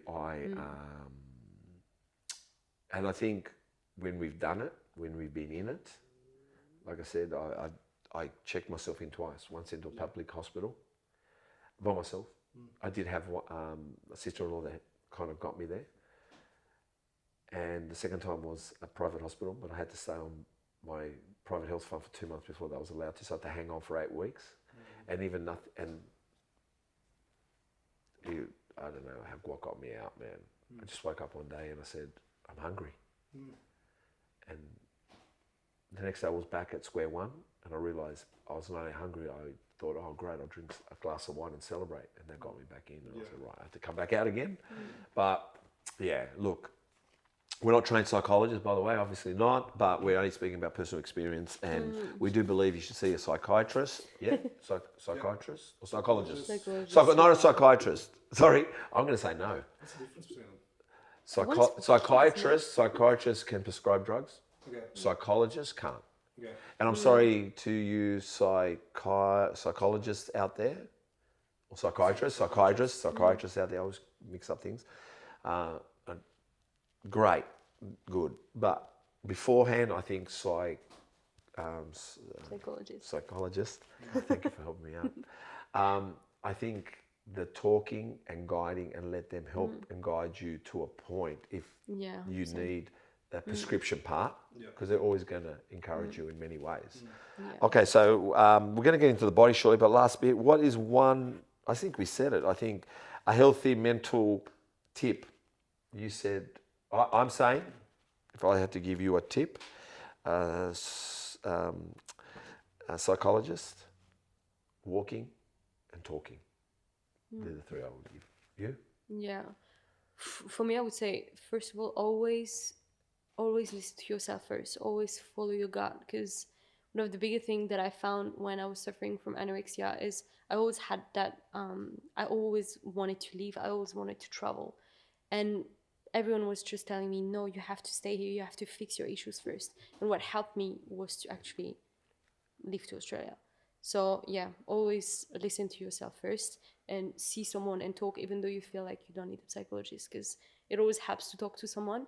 And sometimes it can unlock things. And someone not biased. Yeah, and it can unlock things in your head. And obviously after an hour with your psychologist, you feel exhausted, you feel drowned, but then it makes you feel better for sure. Wonderful. And what about you? So first one would be I think spend some time with around company, friends that are good friends. They want the best for you. The right people you mentioned. The right people, yeah. Not like negative people. People that bring you up and make you feel good. I think that's a big thing, is find things that make you feel good and spend a lot of your time there, or as much time there as you can as possible. So I think that training as well. Yeah. As I mentioned in regards to that study, training showed more of a positive correlation with decrease in depression compared to like medication. Yeah. So I think those two would probably be the biggest. Okay. Well, let's go to the main bit. This has been a good podcast, a long one, but I think an appropriate one. I'm going to tell you guys, both of you, a body part. You're going to tell me if you train it or not. All I want to know is an exercise. Like I said, if I said chest, upper chest, I would do incline dumbbell press, and I don't mind it boring. I'll probably say 3 sets of 10. And that's about it really. So yeah, I need to know sets and reps. So I'm going to say we start with traps. Do we train traps? I train traps every single day. Every single day. No, it's actually a very big issue for me, and I think a lot of gymnasts are struggling with that. But because of gymnastics, our traps are so dominant, and it's so hard for me to not use them. I use them all the time. And Liam laughs at me. He's like, "Oh, how was your trap session today?" Oh my God! So I you don't not train them individually; they just engage. Is that yeah, right? they're always here, and it's really hard for me to not use them. So I do not train them You do not train. at all. Okay, I mean, okay. I'm trying not to. No, use that's them. good. We'll go with that. Trying to train shoulders, but Yeah, she generally. they're always here. Trap raises, crucifix traps, everything traps. I'm learning so much. What about you with traps? You train them? Without getting too much detail, there's a few kind of components of the traps, like trap 1, 2, 3, or upper, mid, lower. I think you meant. All right, let's talk about the one that they should train. Which should be, if there's a which is the one that seems to always be engaged, but which is the one that people are missing? You're gonna hate the answer, but it depends. But I think more so, like, let's just say upper traps. Yeah. I don't train them. They do get hit in some movements, like when you're doing ladder raises and stuff like that. It does get hit. Your delt gets hit, but your trap does a little bit as well. But if someone wanted to grow like their upper traps, I'd probably go with dumbbell shrugs. How many sets? Because we've got reps. So if it's a lot of reps, maybe less sets. I don't know. What is it? What do you go first with? Reps? How many reps? For traps, I'd probably do more high reps. So it might be like a 12 to 15. Yep. And if it's just, I'd say 3. But again, it depends how often you train traps throughout a week. That is kind of how I put together programs. 12 to 15, 3 sets. Yep. That's one exercise. We're only talking about one exercise, and you don't do them. Right. Delts. I've heard now back, side, and front. That's what I'm hearing with delts. If it's true or not, I don't care where you go. Yep. Give me your back delt exercise. Liam, you can go first. Exercise, sets, and reps. Pretty quick, pretty good. Favorite? Or the one you think, this is always a good one when I give it out there. Well, could be a favorite. I think a seated row. Seated row? Seated row with a semi-wide grip, but a rear-delt focus. So you're pulling with your arm at like a 45-degree angle and focusing on actually driving the elbow back, not pinching and get that scap retraction. Right. Because I think, it can be great exercise because you can micro-load it as well. So you can add on like... What's a micro load? So it's easy to progress on like a week-to-week basis. Whereas if you use dumbbells, if say you're doing like a rear-delt fly movement, females, if they use 6 kilos, the next jump up is 8 kilos, which is actually like a 2 kilo increase, which is an extra like 33% increase, which is a big jump. Whereas if you use the machine, you can just do a next plate, or you can add on a 1.25, a 2.5. So it's easier to progress. How many sets? How many reps? Similar. I go like a more high rep, 12 to 15, 3 sets. And yourself? I would go single arm, high to low, single arm like that. Yeah. And I would go 3 or 4 sets, high reps as well, 15 to 20. Okay. What about side? I'm probably going to steal hers now, but crucifix. You can share the same thing. That's all right. You can say the same thing because that gives the confidence. So crucifix ladder raise, I don't think a lot of people will know this one. It's kind of become more popular recently. So you're between 2 cables, but you're on a bench about 45 degrees. Yeah. You have some cuffs on, and you're pulling it out. Oh, yeah, I've like seen that one. Yes. Massive fan of that. How many reps? I go more the higher number as well. I'd probably again similar 12 to 15. Yep. Rep sets. 3 to 4. You agree with the same one? Yeah, I'll take a different one. I'll take the lane one, which is kind of the same as him, but the bench is lower, so 15 degree. Yep. And it's the same movement, and I would go 3 sets, and I would go same. Depends 12 to 15 or 15 to 20. 15 to 20, maybe. Okay. Front? Is there a front delt? I suppose, yes. What do you do for that? Maybe like a dumbbell, like front raise, because it does get hit a lot in your pressing movements. Do you do hammer style or? I'd go more hammer grip. Hammer grip? Yeah. Wow. How many sets, how many reps? Again, I'll go more the high rep stuff because doing a 6 to 8 or 8 to 10, it's just going to be heavy dumbbell and your form's going to be pretty crap. So again, probably like 3 for 12 to 15. Yourself? I don't try to target them like just by themselves, just to shoulder presses. I would say, I don't know, 6 to 10. Okay. 3 sets as well. 3 sets, good. Anything shoulder press, yeah. Still yours. I like your answers are very quick. Yours are very technical. I can say. I'm holding back as I know, well. I know. I'm shaking. Well, Like, Chris has only given us 20 minutes, so I should shut up too. Bicep. Single arm. I won't go into details why, because gotta go quick. Single arm machine preacher curl. Oh yeah, Kyle likes to do it the opposite way. He likes to go 90 degrees. Preacher curls. What do you think? But anyway, preacher curls. Preacher curl. Machine. Similar, What do you mean by machine? The one with the pins? Yeah, with the pin. Yeah, and single. I'm like 90 degrees as well. I'm a massive fan of. It's strength curve changes in it slightly. And what about sets reps? 10 to 12, 12 to 15. Again, 3 to 4. Okay, good. Because like I said, some people pin onto things and they might not hear how many reps, even though you could say like before. What about you? Bicep? I don't train arms at all, so I don't do biceps, I don't do triceps. But if I have to do it with the client, I would just go 45 degrees, seated curl. Seated curl, okay. Has sets reps? I would go, if it's a new-ish client, I would go high reps, just focusing on the technique, so maybe like 10 to 12, and 3 sets as well. Okay. Tricep? I like the dual cable tricep extension. So cable from there, pull down, and extend down there. I'm going to get good routines, Chris. How many sets reps? Again, more towards a higher rep, because it's not something you can load very heavy, because the positioning, the arm's going to move forward. So again, 3 to 4, 12 to 15, 15 to 20. Okay, and yourself? Tricep? He stole mine. I don't train tricep, but if I train tricep with the client, I like the overhead cable. I like that one too. How many sets reps? 3 sets and 12 to 15 as well. Okay. Abs. I'm not going to go upper or lower. Just give us a nice ab exercise. So far, everyone tells me these crunches with cables, it seems to be the way to go. Yeah, or if there's a good machine crunch, Yep. I'd be fan, of like just a machine crunch. If mechanically the machine moves well Without and gets you in a your good hip position. thrusters. Yeah. So that again would be like a high rep, 15 to 20, again, 3, 4 Yourself? sets. I would go decline bench leg raises. Oh. And you can also load it with a dumbbell if the exercise becomes too easy. Okay, how many sets? I'll do 3 sets. Well, like 2 to 3 and 15. 15 or plus. If you 15 can. or plus. Okay. Does anyone train forearms here? A little bit. What do you do for forearms?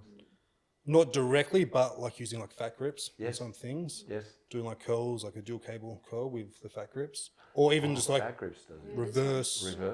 reverse easy bar curls. Okay, yep. All right, that's good. Would you say rep sets on that, just even if it was just one? I tend to, at the moment, I do a bit of forearm, but I only do one set, and I go to failure. That's all I do. Yeah. That's enough for me, and I think I've touched them. Yeah. Again, I'd go the high reps, because if you're trying to load too heavy, the wrist joint probably won't be able to handle it. Yep. So again, 15 to 20, 3 sets. Okay. Quads. I've seen you've got great quads. What's your quad choice? If I could only pick one, it would be a really good machine hack squat. Hack squat. Everyone keeps talking about the hack squats. You stole it. It's, you get like, ideally like full range. You can chuck a band on it, make it reverse banded. So there's less spinal loading and pressure at the bottom of the movement. And compared to a back squat, it's relatively safe because your back's against a pad. Yeah. So how many sets, reps? let's say 3, but this type of movement, I'd go a bit heavier. So it could be like 3 sets, like 6 to 8. 6 to 8. Wow, 6 to 8. That's heavy. You?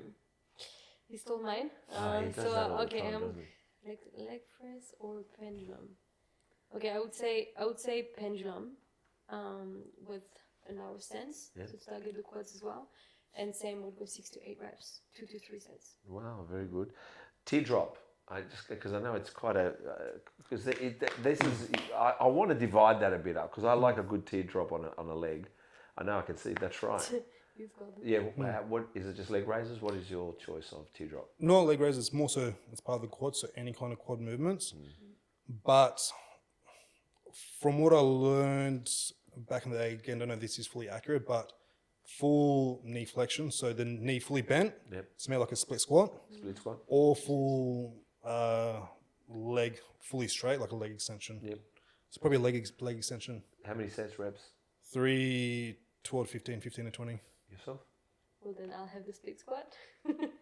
Front foot elevated, and I would go 8 to 10, and 3 sets as well. Okay, good. Hammies. Oof, I We'll love go with you hamstrings. first. Yeah, obviously you Love love. hamstrings, so it's Yeah. gonna be hard to pick one. RDLs, Adios. all-time favorite exercise. Sets, Yeah. reps. 6 to 10, 3 to 4 sets. So heavy. 6 to 10. If you can handle it, yeah. If you can handle yeah. it. That's I couldn't handle it. what do you say for hammies? For sure, a good seated leg curl. They're cool, yep. Yeah, and if you can have like a belt to lock your hips Lock in, down, yeah. even better. Because you're saying to go heavy with that call. That's right. Not even then, just towards the end, people, or even they try and pull down, Yeah. they start using their lower back. So how many sets, reps? Same thing, 3. I would maybe even do like 1 set 8 to 10, and then 2 sets maybe like 10 to 12. It's like it's called like a top set, back off set. Okay. I remember gluteus. Gluteus maximus. We'll go, since we go gluteus max, we'll go with you. Gluteus maximus. Glutes. Well, then I would say the king of the movement for the glutes is the hip thrust for sure. And There's so many variations that you can do with the hip thrust, but 1.25 rep, 12 to 15, and 3 sets. 12 to 15. Yeah, but 1.25 rep. Yeah. What's So you do one full rep, and then you do a quarter rep. Wow. And then you do Okay, I that's got one it. rep. And that's around 15. Yeah, 12 to 15. 15, So it's and more how many time sets? retention. Yeah, And 3 sets? 3 sets? I'm going to go a front foot elevated split squat, but glute focus. So making sure the shin's vertical, you're hinging back. Again, 3 sets, probably more the higher rep range, 12 to 15. Okay. Calves. I love the donkey at the moment. Yeah, They have one in World Gym, it's I can't so even cool. find donkeys. At Like, World Gym, they've but got the there's donkey press. not many. Yeah, I know, exactly. but the donkey press is one of the best. Yeah. Yeah. It's for me. I can fire my calves on that one. I finish my set. I cannot walk. I need to sit. Back in the 90s, donkey press was everywhere. Now it died. I don't know where it went. But now that I've heard it's back. It's back. It's back in World Gym. Yeah, it's Wow. very How many cool. sets, reps? 15 to 20, 3 sets. I go standing, calf raise. Again, 3 sets, 12 to 15, 15 to 20. Single leg or 2 leg standing? Even though you can do it with everything. I'd vary them block by block. So one block might be like standing double, but then maybe next training block might be like a single. Okay, good. Tibialis. Anyone train that? I don't believe this. I have. I'd love to train them more as well, given you don't want to have really strong calves but a weak tibialis, because Yes. that can lead to ankle knee issues. Yes. If they have a tibialis machine, that. If not, you can use like, it's not the best thing, but like a kettlebell. Leg there, hook the kettlebell and do that. Yeah. Or maybe even strap up to a cable machine and somehow. Cable machine, you're laying Sit back, having back, your lay foot back there and and do do that. Well, how many sets, reps? Again, that'd be more high rep because you won't be able to do much load there. So 15, 20 for 3 sets. We pass that over to him. You're not going to answer the tibialis question. No, I've never done it. Okay. Well, okay. We've gone through it all. I really appreciate your time. It's been amazing. How about now you tell us where we can find you? Maybe and in person and not in person, I guess. So we'll start with you. So at the moment I do PT, so face to face, and I also do Where at? online. So at our place, sorry, in Bronte. But shifting more towards the online. So there's only certain people that I take for face to face, and posing sessions as well. Where did I find you? Like on social media? I would say my biggest one would be Instagram, and I'm trying to build my TikTok more. What's it called? Train with Lauri. Train with Laurie. I have a jingle. Hey for guys, Train hey, with it's Laurie. I am. Hi guys, it's Laurie. Yeah. Yeah. Anything else? Websites? Anything else? Oh yeah, I do have a website. What's your website? www.trainwithlaurie.com. Okay, good. And what about? Have we covered everything? Yeah. Yeah. All right. So we'll talk about the snake next time. and yourself? Pretty much fully. Well, I am fully online. Yes. Can find me on Instagram. Liam Chen the formula. I'm pretty sure it is. Yeah, Liam you have Chen a underscore. underscore. Underscores in there somewhere. Yeah. Liam Chen underscore formula. Yeah, The well, formula. there you go. That's valid. Oh, I had to find him. I struggled. But Yeah, I do purely online, but I do face-to-face posing as well. But yeah, Gem Pop, comp prep coaching as well. Any website? No website. And predominantly on Instagram? Pretty much just Facebook? Instagram. I have a Facebook. I don't use it that much. No, It's TikTok mostly you don't use much either. No. Okay, but predominantly on Instagram. Instagram. Yep. Well, I just want to say thank you Thank for you. Having us. joining us on, is it season 2, episode 4? Is that right? Thanks. Thank you. Thank you, guys. Appreciate it. Yeah, it was. That's it.